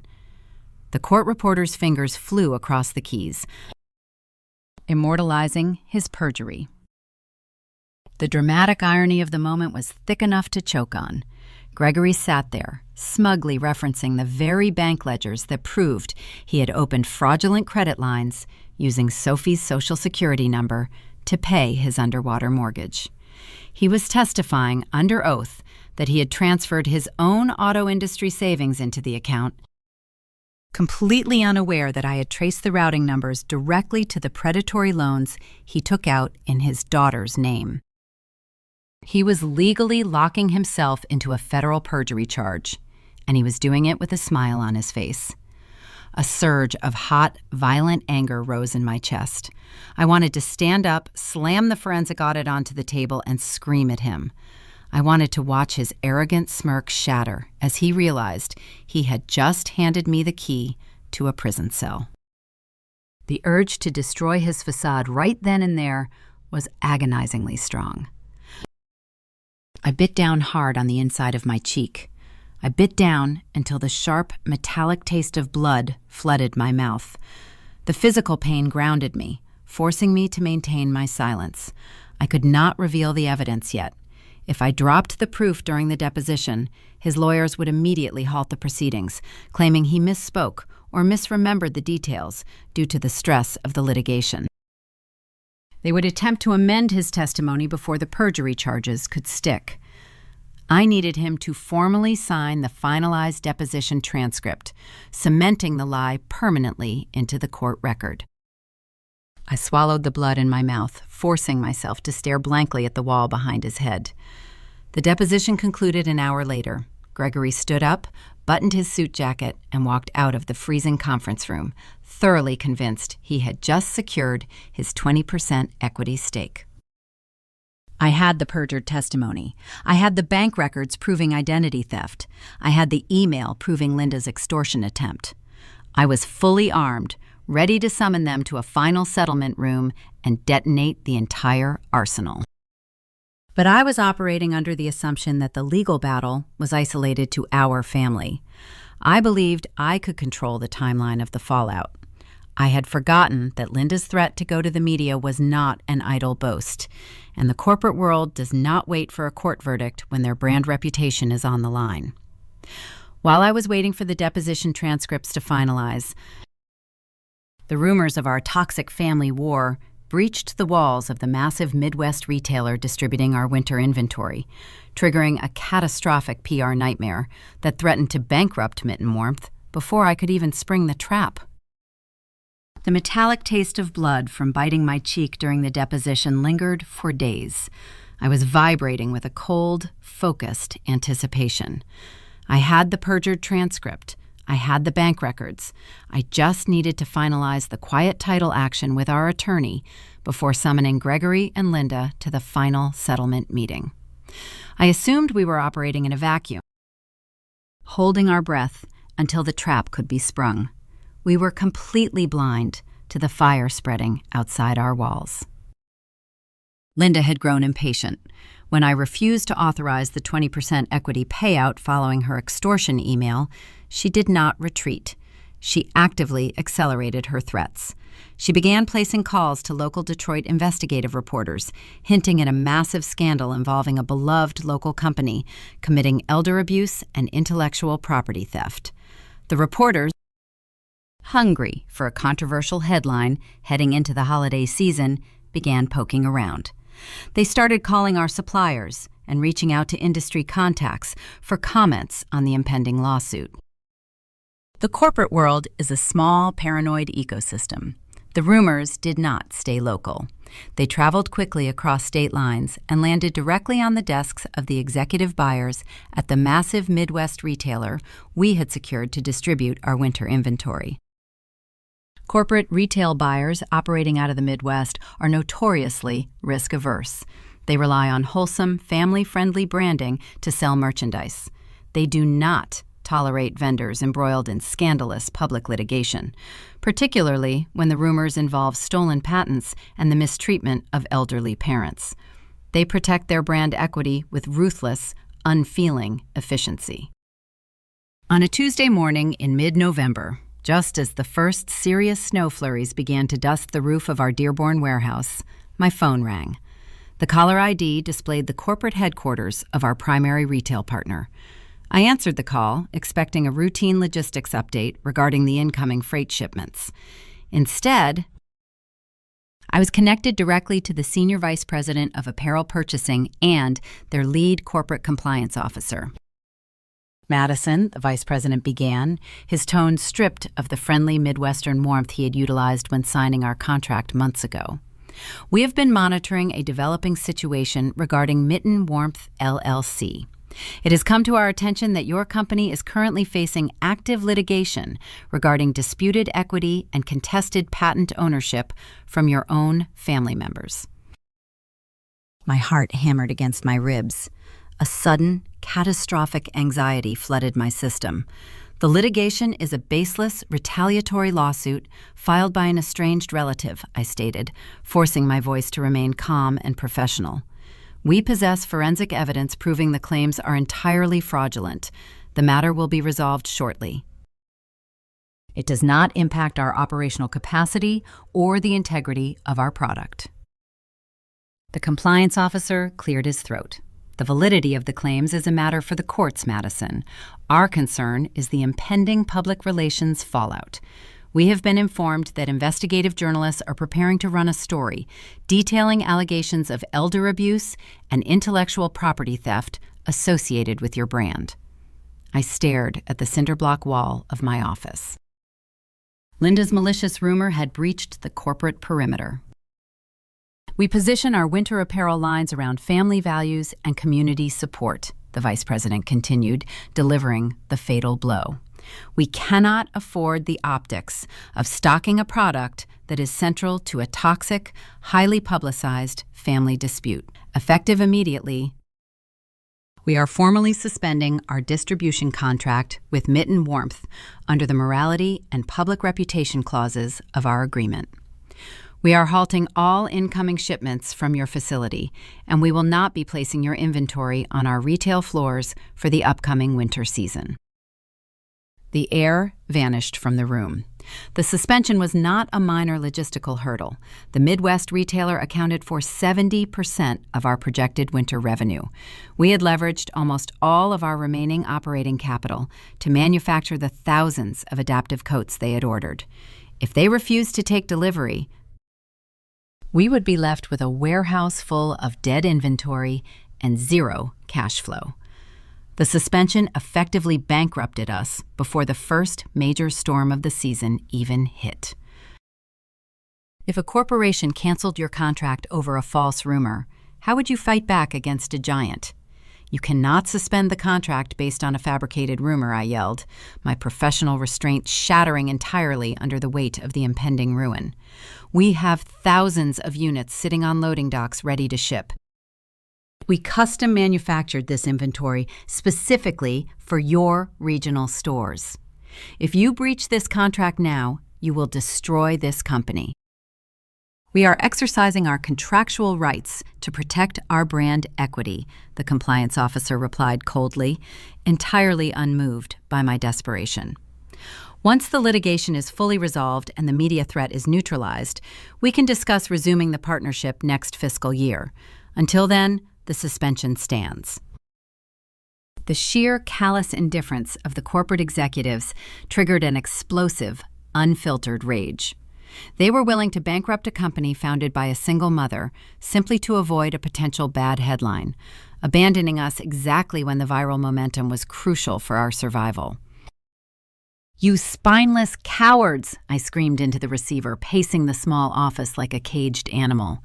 "You are letting an extortionist dictate your purchasing strategy. We built this company to help disabled children survive the winter, and you are throwing it away because you are terrified of a fake gossip column. You can take your morality clause and burn it." I did not wait for their response. I slammed my finger onto the end call button, severing the connection with aggressive finality. I stood in the center of the office, chest heaving, the harsh reality of my outburst settling over me. I had just sworn at the senior executives of a major corporate retailer. I had caused severe, irreversible professional damage. Any slim chance of negotiating a delayed rollout or salvaging a fraction of the order was annihilated by my inability to control my temper. I had let the trauma of my family's betrayal bleed into my professional judgment, confirming the very rumors of instability Linda had spread. I walked out of my office and into the main warehouse. Sophie was standing near the packing stations, reviewing a stack of shipping labels. She looked up, seeing the absolute devastation written across my face. "What happened?" she asked, dropping the clipboards. "The retailer suspended the contract," I said, my voice hollow and trembling. "They heard the rumors Linda is spreading to the news. They are refusing to take our inventory. We just lost 70% of our revenue." Sophie stared at me, the blood draining from her cheeks. The company she had built from a deflated air mattress was collapsing in front of her eyes, dismantled by the parents who had locked her out in the snow. We were surrounded by thousands of adaptive winter coats, sitting in cardboard boxes, representing hundreds of thousands of dollars in frozen capital. We had no corporate distributor. We had no retail floor space. The traditional supply chain was dead. If we relied on the standard corporate model, Mitten Warmth would not survive the month. We had to bypass the middlemen entirely. We had to take the inventory directly to the people who actually needed it, executing a desperate, exhausting pivot that would test our physical limits and force a brutal, public confrontation with the very people trying to destroy us. The suspension of the retail contract left us staring at thousands of cardboard boxes stacked high in our Dearborn warehouse. The adaptive winter coats represented our entire operating budget, frozen in inventory we had no avenue to sell. The massive Midwest retailer had severed our primary artery to the consumer market, terrified by Linda's fabricated rumors of instability and elder abuse. We were suffocating under the weight of a manufactured scandal. If we allowed the inventory to sit idle through November, Mitten Warmth would be bankrupt before Christmas. We could not afford the luxury of a protracted legal battle to clear our name. We needed emergency cash flow immediately. "We have to go direct," Sophie said, her voice quiet, but possessing that same iron resilience she had forged surviving the blizzard 4 years ago. "The corporate buyers are scared of the rumors, but the parents aren't. The disability community doesn't care about a lawsuit. They care about keeping their kids warm. If the stores won't stock the coats, we take the coats directly to them. She was right. We had to bypass the cowardly corporate middlemen entirely. We pivoted with frantic, exhausting speed. We utilized the extensive online network Sophie had built during the initial viral surge, mobilizing the fierce protective community of parents managing children with medical devices. We announced a massive direct-to-consumer pop-up event. We did not choose Detroit, where the local news reporters were already sniffing around Linda's rumors. We chose Grand Rapids, located on the opposite side of the state. West Michigan possesses a distinct, fiercely independent spirit, heavily focused on supporting small, grassroots businesses, particularly during the bustling, chaotic energy of the early winter markets. I rented a massive box truck. We spent 48 grueling hours hauling heavy boxes of inventory from the warehouse racks, loading the vehicle until the suspension groaned. We drove across the state on Interstate 96 through blinding, freezing autumn rain, the tension humming in the cab of the truck. We secured a large booth space at a prominent indoor winter market in downtown Grand Rapids. The atmosphere was loud and vibrant, smelling of roasted nuts and damp wool. The moment the doors opened on Saturday morning, the response validated Sophie's instinct. Parents who had followed our journey online showed up in droves. They brought their children, showing us the feeding tubes and heart monitors the adaptive coats were designed to accommodate. The sales were immediate and overwhelming. We were processing transactions as fast as the credit card readers could connect, generating the critical cash flow needed to keep the company alive. For 3 hours, I allowed myself to believe we had successfully outmaneuvered the corporate blockade. I believed we had outrun the toxicity of Macomb County. I was naive. Gregory and Linda did not just want a settlement. They wanted total capitulation, and they understood that public humiliation was the most effective tool to force our surrender. Around 1 o'clock in the afternoon, the steady flow of customers at our booth was abruptly interrupted. A heavy, uncomfortable silence rippled through the nearby aisles. I looked up from a stack of inventory boxes. Gregory and Linda were walking down the center aisle of the winter market, heading directly toward our booth. They were not alone. Trailing closely behind them was a cameraman holding a heavy broadcast camera and a local investigative reporter holding a microphone bearing the logo of a prominent Detroit news station. My heart stopped. The blood rushed in my ears, a loud, roaring static. They had tracked us across the state. They brought the media to ambush us in the middle of our only lifeline. Gregory wore a thick winter coat, his face arranged into an expression of deep, manufactured paternal concern. Linda walked beside him, clutching a tissue, perfectly playing the role of the heartbroken, abandoned mother. They were staging a public, on-camera confrontation. If they could capture footage of themselves attempting a tearful family reconciliation, they could broadcast it to millions of viewers.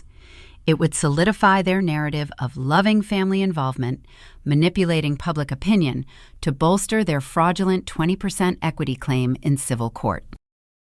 If we argued with them, we looked like hostile, ungrateful daughters. If we ignored them, we looked cold and arrogant. It was a perfectly engineered, malicious trap designed to destroy the wholesome reputation of Mitten Warmth on live television. Sophie froze behind the folding table, terrified by the sudden presence of the man who had locked her out in the snow. She clutched a child's winter coat to her chest, her breathing turning shallow and erratic. I did not have a calculated legal strategy prepared. I was forced to defend my sister in real time against a media ambush. I dropped the clipboard I was holding and vaulted over the folding table. I positioned myself squarely between my parents and Sophie, physically blocking their path to the booth.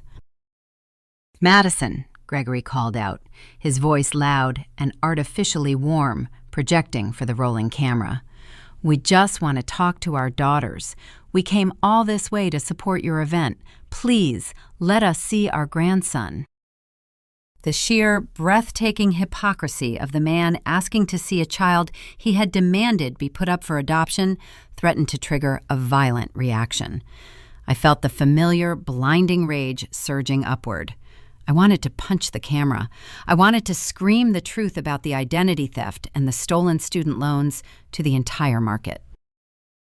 But I knew that an explosive, violent outburst was exactly the footage the investigative reporter wanted. An aggressive reaction would validate Linda's rumors that we were mentally unstable. I had to suppress the rage, but the effort required to contain it triggered a massive, suffocating panic attack. My chest tightened painfully. I could not draw a full breath. My vision tunneled, the bright lights of the winter market glaring harshly. My hands shook so violently, I had to clench them into fists at my sides to hide the tremor. "You need to leave," I said. My voice was tight, barely above a whisper, lacking the confident authority I desperately needed to project. "You are harassing a private business. Turn the camera off." "We just want to heal this family," Linda cried, stepping forward, dabbing her dry eyes with the tissue, performing for the red recording light on the camera. "Sophie, sweetheart, please talk to us. We love you." I stepped sideways, mirroring Linda's movement, keeping my body directly between the camera lens and my sister. "Leave," I repeated, my voice cracking, the panic threatening to overwhelm my vocal cords.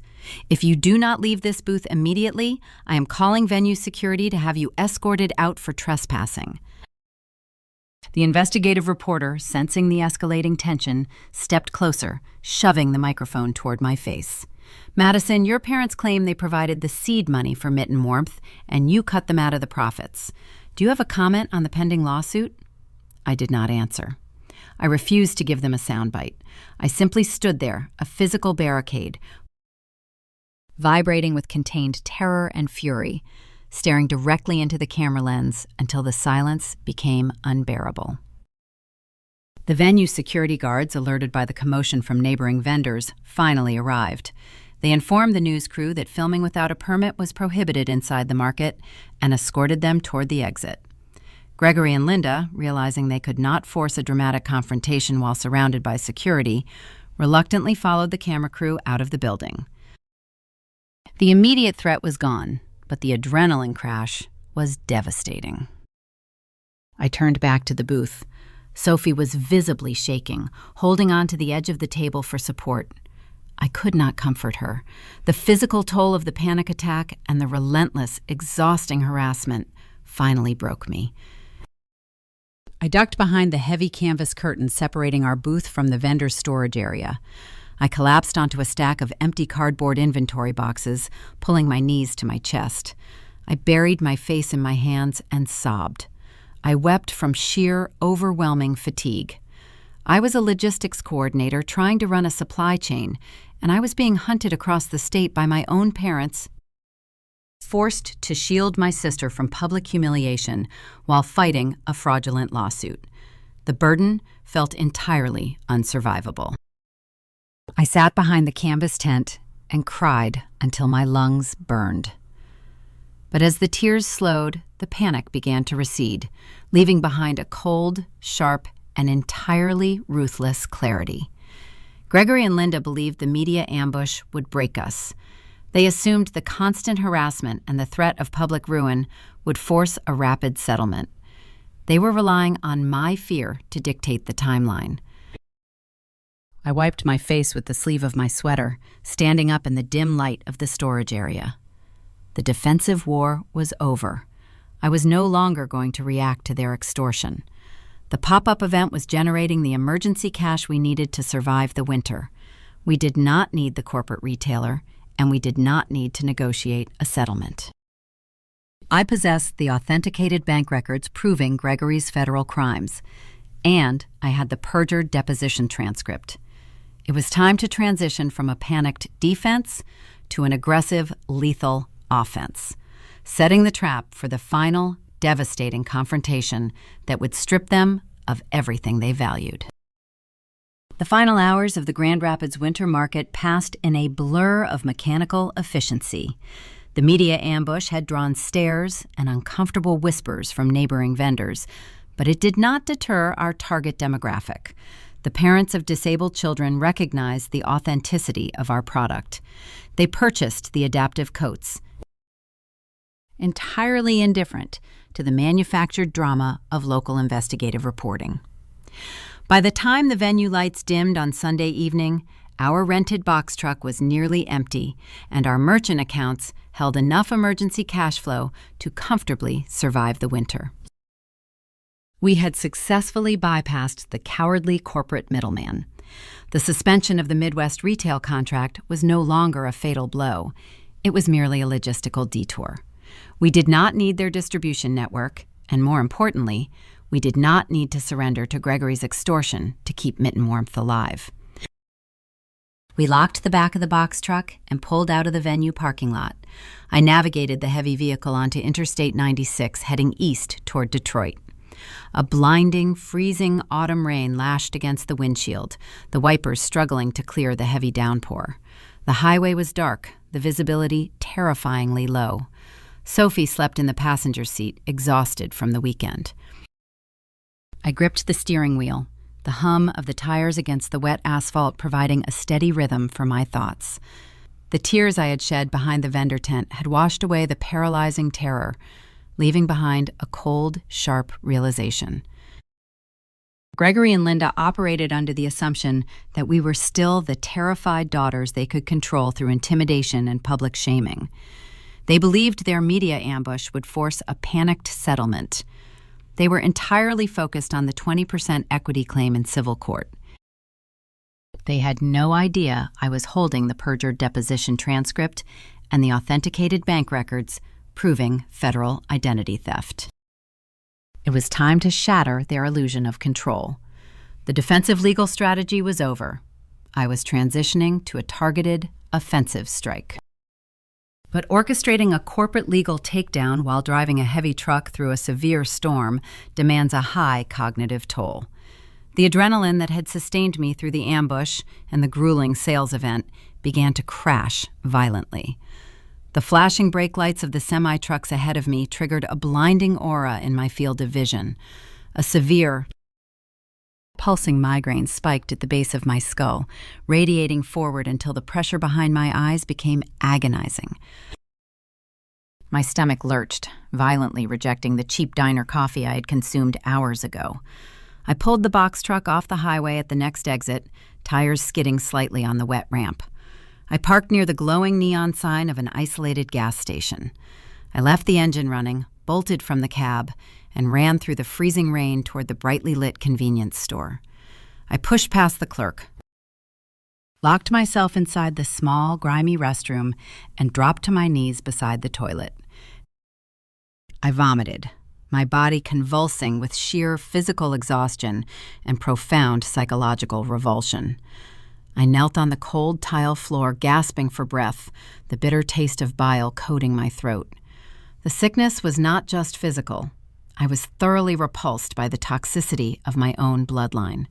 The realization that I shared genetics with people capable of such profound cruelty, people willing to destroy their own children for pride and cash, made my skin crawl. I rested my forehead against the cool porcelain, waiting for the nausea to pass. The weakness was temporary. I rinsed my mouth at the sink, splashed cold water on my face, and stared at my pale reflection in the scratched mirror. The migraine still pounded, but the resolve underneath it was solid iron. I walked back out into the freezing rain, climbed into the driver's seat, and pointed the truck toward Detroit. I was returning home, ready for war. On Monday morning, I contacted our corporate litigator, Davis. I instructed him to shift our posture immediately. We were no longer waiting for Gregory's lawyers to file motions in the declaratory judgment lawsuit. We were initiating a dual-pronged attack designed to overwhelm his defenses before he realized he was under fire.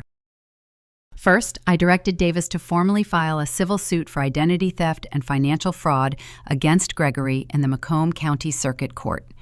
We attached the unredacted bank ledgers Gregory had willingly authenticated during the mediation session, mapping the exact flow of funds from Sophie's fraudulent credit lines directly to his personal mortgage payments. The civil suit was a massive escalation, exposing his embezzlement to the public record. But the civil suit was only the distraction. The true lethal blow was the secondary filing. I instructed Davis to initiate a quiet title action against Gregory's primary residence in Dearborn. A quiet title action is a specific legal proceeding used to resolve disputes regarding the ownership of real property. Because Gregory had used stolen funds illegally obtained under Sophie's name and Social Security number, to pay off his underwater mortgage and satisfy his property taxes, we possessed a compelling legal argument that Sophie held a direct, equitable interest in the property itself. We were not just suing him for the stolen cash. We were placing a legal cloud over the deed to the very house he had locked us out of 4 years ago. By filing the quiet title action, we effectively placed a heavy lien on his home. He could not sell the property, refinance it, or leverage its equity until the dispute was resolved. I set the ultimate bait. I knew the dual filings would trigger absolute panic in Macomb County. Gregory's attorneys would immediately recognize the catastrophic severity of the identity theft evidence. They would realize their client had committed federal perjury during the deposition regarding the origin of the LLC funding. The threat of criminal prosecution and the impending loss of his home would force Gregory to abandon his offensive posture and desperately seek a rapid resolution. I anticipated his lawyers would contact Davis within 48 hours, demanding an emergency settlement meeting to contain the fallout. They would expect to negotiate a financial penalty, assuming we wanted reimbursement for the stolen student loans, and perhaps a retraction of the equity lawsuit. They were expecting a negotiation. I was preparing an execution. I was not interested in a financial settlement. The Mitten Warmth pop-up event had secured our operational capital. I did not need his stolen money. I wanted absolute, permanent surrender, and I was going to use his own paralyzing terror of poverty to extract a concession far more punishing than any monetary fine. I was going to summon him to a boardroom and strip him of the one thing he valued above his own children. The retaliatory filings hit the Macomb County docket on a Wednesday morning. As anticipated, the reaction was swift and desperate. Gregory's legal team contacted Davis before noon, requesting an immediate emergency settlement meeting. They did not propose mediation in Troy. They were no longer posturing from a position of insulated suburban affluence. They understood the gravity of the identity theft charges and the severe implications of the quiet title action on Gregory's home. They were scrambling to contain a localized blast before it triggered a federal investigation. I agreed to the meeting, but I dictated the venue. I chose a high-rise corporate law office in downtown Detroit. The building sat on Jefferson Avenue, featuring stark, sterile glass boardrooms that offered commanding, unbroken views of the freezing gray waters of the Detroit River and the industrial shoreline of Windsor, Canada. It was a cold, unforgiving environment, perfectly suited for the transaction I was about to execute. The meeting was scheduled for Friday at 10 o'clock. I arrived early, accompanied by Sophie and our litigator Davis. I wore a tailored black suit, projecting the absolute, focused vindication I had waited 4 years to deliver. I arranged the manila folders containing the forensic audit and the perjured deposition transcripts in front of me on the heavy glass conference table. At exactly 10, the heavy oak doors opened. Gregory and Linda walked in, flanked by 2 pale, anxious defense attorneys. The arrogant, triumphant patriarch who had attended the mediation in Troy was gone. Gregory looked haggard, his skin gray, his posture rigid with suppressed terror. Linda walked behind him, her eyes darting nervously around the imposing room, clutching her purse as if it offered protection. They took their seats across the glass table. Gregory's lead attorney cleared his throat, attempting to establish a baseline for the negotiation. We are here to discuss a comprehensive resolution, the attorney began, his voice tight. My client is prepared to formally withdraw the declaratory judgment lawsuit regarding the 20% equity in Mitten Warmth. In exchange, we expect a full dismissal of the civil identity theft claims and the immediate release of the quiet title action on his primary residence.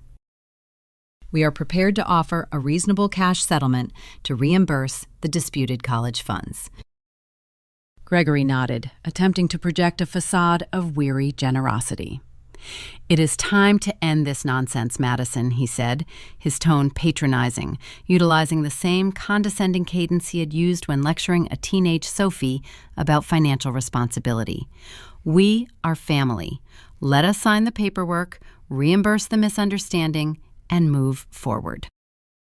The sheer, breathtaking audacity of the man attempting to gaslight us in the final hour threatened to shatter my composure. He was calling federal identity theft and embezzlement a misunderstanding. I did not offer a polite legal rebuttal. The professional restraint I had carefully maintained for the attorneys vanished, giving way to a raw, unfiltered hatred. I slammed my fist down onto the heavy glass table. The impact was violent. The sudden, sharp crack echoed through the boardroom. The glass did not shatter, but the face of my wristwatch struck the surface, the crystal dial cracking under the force of the blow. Do not ever use the word family in my presence again, I yelled, my voice loud and harsh, cutting through the sterile silence of the room. You do not get to rewrite history, Gregory. This is not a negotiation over a disputed loan. This is an execution.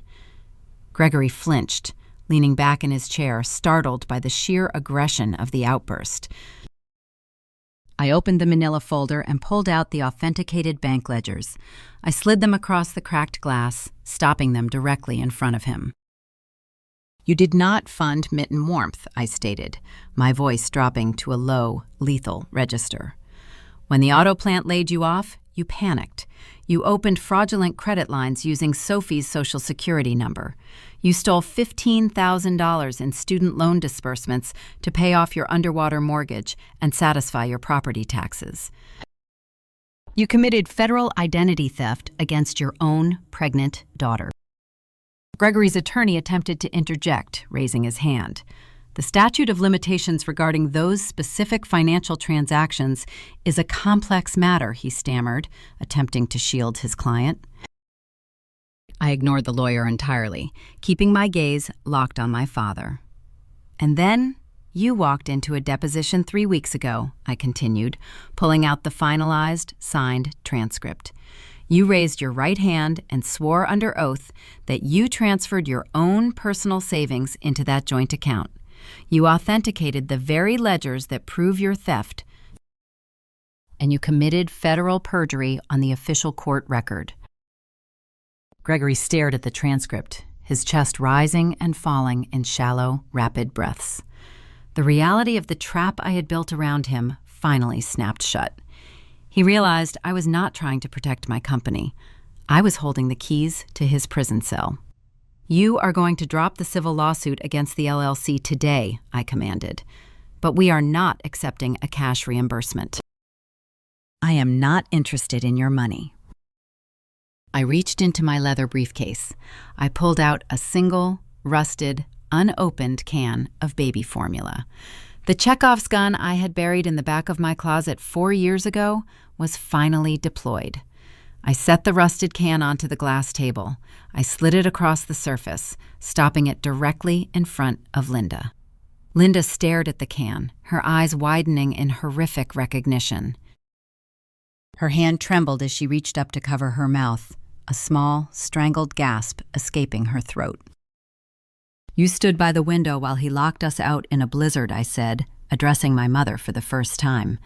You watched your pregnant daughter freeze, and your only response was to sneak onto my porch in the dead of night and leave a box of powder. You thought it would buy you an easy conscience. You thought it washed your hands clean of the betrayal.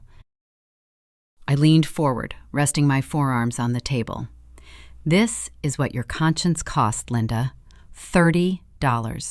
You traded your daughters for a suburban aesthetic, and when that wasn't enough, you tried to extort us with the media to protect your pride. Now sign the agreement." Linda began to weep, quiet, pathetic tears tracing paths through her makeup. She looked at Gregory, seeking direction. But the patriarch was completely paralyzed by the evidence of his own crimes. Gregory's attorney cleared his throat nervously. "What exactly are the terms of this agreement, Madison?" he asked, realizing his client had absolutely zero leverage left to negotiate. I pulled the final legal document from my folder. It was not a settlement check. It was a property transfer agreement. "Because you used stolen funds obtained under Sophie's name to satisfy the mortgage and property taxes on your Dearborn residence," I explained, the tone flat and uncompromising. "The quiet title action gives her a direct, equitable interest in the property. The terms are simple. You will sign a legally binding agreement transferring the deed of the Dearborn house into a trust established exclusively for Leo." Gregory's head snapped up, his eyes wide with sheer terror. The house he had obsessed over, the property he had committed federal crimes to protect, was being demanded as the price of his freedom. "You are taking my house," he whispered, his voice cracking, the ultimate fear of poverty manifesting in the boardroom. "You are putting me on the street." "I am securing my nephew's future," I corrected. "You will transfer the deed. You have 30 days to vacate the premises. If you refuse to sign the transfer, or if you attempt to delay the eviction, my attorney has instructions to hand the unredacted bank ledgers and the perjured deposition transcript directly to the Macomb County District Attorney's Office. You will face criminal indictment for identity theft, wire fraud, and perjury. You choose, Gregory, the deed to the house or a federal prison sentence." Gregory stared at the property transfer document. He was trapped in an impossible dilemma, forced to choose between his most prized asset and his personal freedom.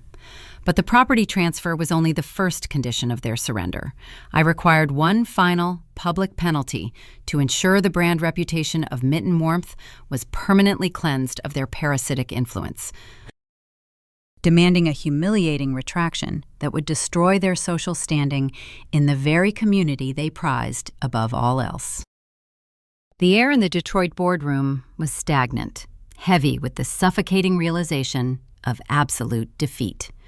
Gregory stared at the property transfer document resting on the cracked glass table. The physical manifestation of his worst nightmare lay before him.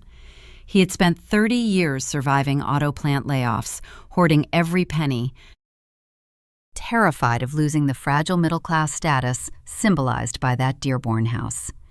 He had locked his pregnant daughter out in a blizzard to protect that status.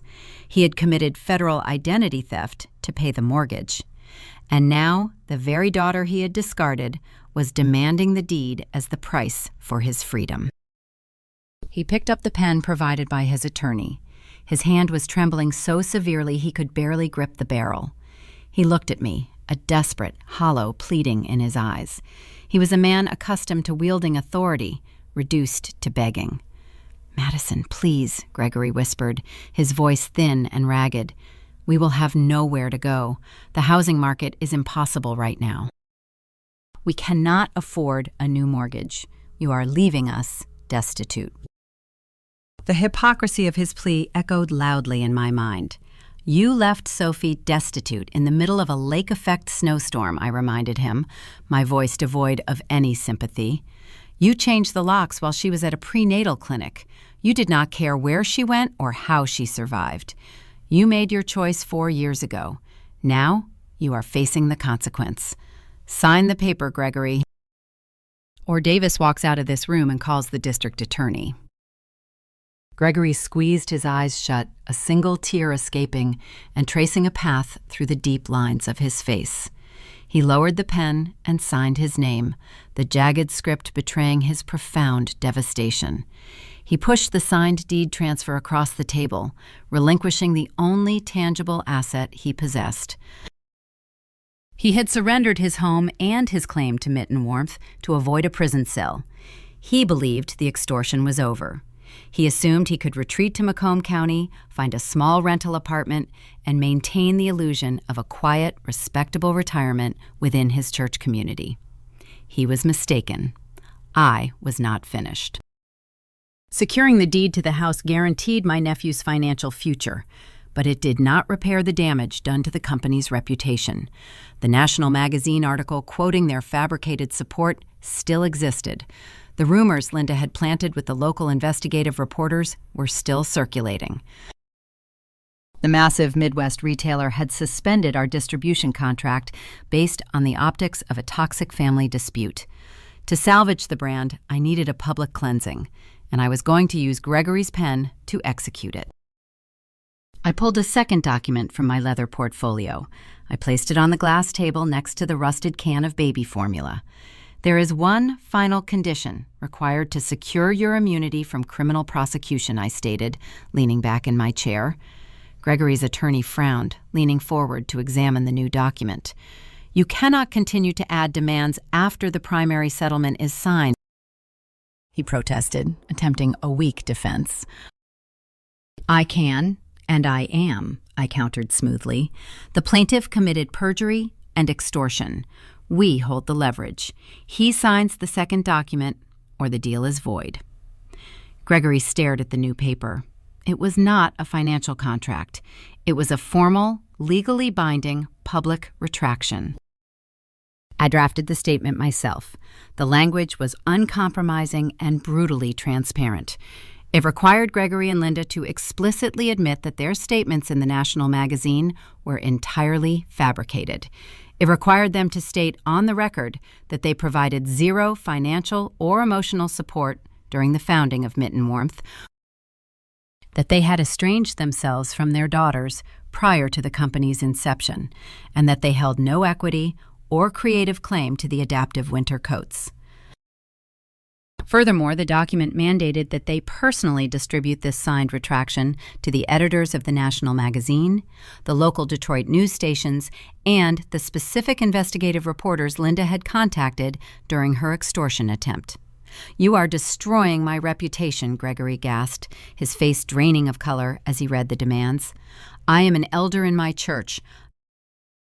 My entire social circle will read this. I will be ruined in Macomb County. The social ecosystem of suburban Macomb County is deeply conservative and highly focused on reputation. Status is currency. Being exposed as a fraud, particularly a fraud who abandoned a pregnant daughter and lied to the national press for financial gain, would result in immediate, devastating social exile. He would be ostracized from the congregations and the community groups he had spent decades trying to impress. You destroyed your own reputation when you decided to steal from your child and lie under oath, I replied. You wanted public credit for a company you did not build. Now you are going to take public responsibility for the lies you told. Sign the retraction. Linda, who had been sitting frozen beside him, finally broke. The prospect of losing the house was terrifying, but the prospect of public humiliation in front of her peers shattered her fragile composure. She began to weep openly, reaching out to grab my hand across the table. Madison, please, Linda sobbed, her fingers gripping my wrist tightly. You are humiliating us. I know we made mistakes. I know we were cowards. But I tried to help you. I brought you the formula when you were starving. I cared about you. You cannot do this to your own mother. The touch of her hand, the desperate, pleading eyes, triggered a sudden, uncomfortable conflict within me. The cold, ruthless exterior I had maintained for weeks wavered. I looked at the woman who had birthed me, reduced to begging in a sterile boardroom. I felt a sharp, unexpected pang of guilt for the sheer cruelty of the punishment I was inflicting. I was destroying their lives with clinical precision. But I looked down at the rusted can of formula sitting on the cracked glass table. The memory of the freezing apartment, the deflated air mattress, and the grueling double shifts at the logistics plant surged forward, overriding the momentary guilt. I pulled my wrist out of her grasp. I did not offer comfort. "A rusted can of powder does not buy absolution, Linda," I said, my voice harsh and unforgiving. "You left a box on a porch in the dark because you were too cowardly to face the sunlight. You watched your daughter freeze. You do not get to claim the title of mother now that it is convenient. You made your choice 4 years ago. Now you face the consequence." The harshness of my own words tasted bitter, but I refused to back down. The boundary had to be absolute. Gregory picked up the pen for the second time. He signed the public retraction, the ink sealing his social ruin. He pushed the document across the table, his head bowed, thoroughly defeated. The legal war was over. The extortion was neutralized. The deed was transferred, and the truth was secured for the public record. We gathered our documents, leaving Gregory and Linda sitting in the boardroom overlooking the Detroit River. The drive back to our Dearborn warehouse was quiet. The adrenaline that had fueled me through the settlement vanished, leaving behind a profound, heavy exhaustion. We had won, but the victory required a level of ruthlessness that permanently altered my understanding of family and survival. The aftermath of the settlement triggered a rapid sequence of events. The publication of the retraction cleared Mitten Warmth's reputation instantly, removing the toxic cloud of litigation. But the removal of the corporate roadblock did not mean a return to the status quo. The business landscape had shifted, and we had to decide how to navigate a future free from the defensive posture we had maintained for 4 years. The battle was won, but the quiet that followed demanded a different kind of resilience. The publication of the legally mandated retraction hit the Metro Detroit media cycle the following Tuesday. The impact was immediate and surgical. The local investigative reporters who had been circling Linda's fabricated rumors shifted their focus entirely, publishing pieces detailing the retraction and exposing the attempted extortion. The national magazine issued an updated digital addendum, clarifying the true origins of Mitten Warmth and highlighting the resilience of a single mother who built an empire despite a profound lack of familial support. The public cleansing of our brand was absolute. The toxic cloud of litigation vanished. The massive Midwest retailer, having monitored the press coverage, contacted me less than 48 hours later. The senior vice president offered a formal, corporate apology regarding the hasty suspension of our distribution contract. They offered to reinstate the order immediately, promising preferred floor space and an extended promotional campaign for the upcoming holiday season. They expected me to eagerly accept the reinstatement, assuming a small business would jump at the chance to return to a major corporate distributor. I declined the offer. The grueling experience of the Grand Rapids pop-up event, combined with the retailer's cowardly abandonment during our crisis, fundamentally altered our business strategy. We had realized the power of our direct-to-consumer community. The parents of disabled children did not need a corporate middleman to validate our product. We did not need to rely on risk-averse executives who would jump ship at the first hint of controversy. We secured a partnership with a specialized, ethical distribution network that focused exclusively on adaptive and accessible products. The terms were fair, the partnership was transparent, and the revenue margins were significantly higher. Mitten Warmth thrived, operating entirely on our own terms, untethered from the demands of cowardice or corporate panic. The poetic justice of the resolution echoed loudly across Macomb County. Gregory had spent 30 years surviving auto plant layoffs, obsessed with projecting the image of a financially secure, respectable, middle-class patriarch. He had evicted his 7-month pregnant daughter into a blizzard because he was terrified that the scandal of an unwed mother would tarnish his reputation and jeopardize his fragile financial standing. He believed he was excising a liability to protect his home. In the end, it was his own blinding greed, his identity theft, and his desperate attempt to steal his daughter's success that cost him everything. The quiet title action forced him to surrender the deed to the very house he had locked us out of. The public retraction destroyed his social standing within his church community. He became a pariah, exiled by the peers he had spent his life trying to impress. He and Linda were forced to quietly pack their belongings and move into a small rented apartment outside the county lines, entirely stripped of the wealth and status they valued above their own children. They engineered their own ruin. 6 months after the settlement, the brutal heat of a Michigan summer gave way to the crisp, sharp air of late autumn. The frenetic pace of managing the supply chain and navigating the legal warfare finally slowed, settling into a predictable, sustainable rhythm. Sophie and I decided to leave the industrial gray of Detroit for a long weekend. We drove 3 hours north on Interstate 75, heading up north, the classic Michigan retreat to the heavily forested, quiet regions above the tension line of the state. We rented a small rustic cabin situated on the edge of a dense pine forest, overlooking a dark, freezing lake. The first significant snow of the season began to fall on Saturday evening. It was not a violent lake-effect blizzard. It was a quiet, steady snowfall, dusting the pine needles and coating the ground in a pristine layer of white. I sat outside on the back patio of the cabin, wrapped in a thick wool blanket, watching the flames crackle in a large stone fire pit. The air smelled sharply of wood smoke and freezing pine.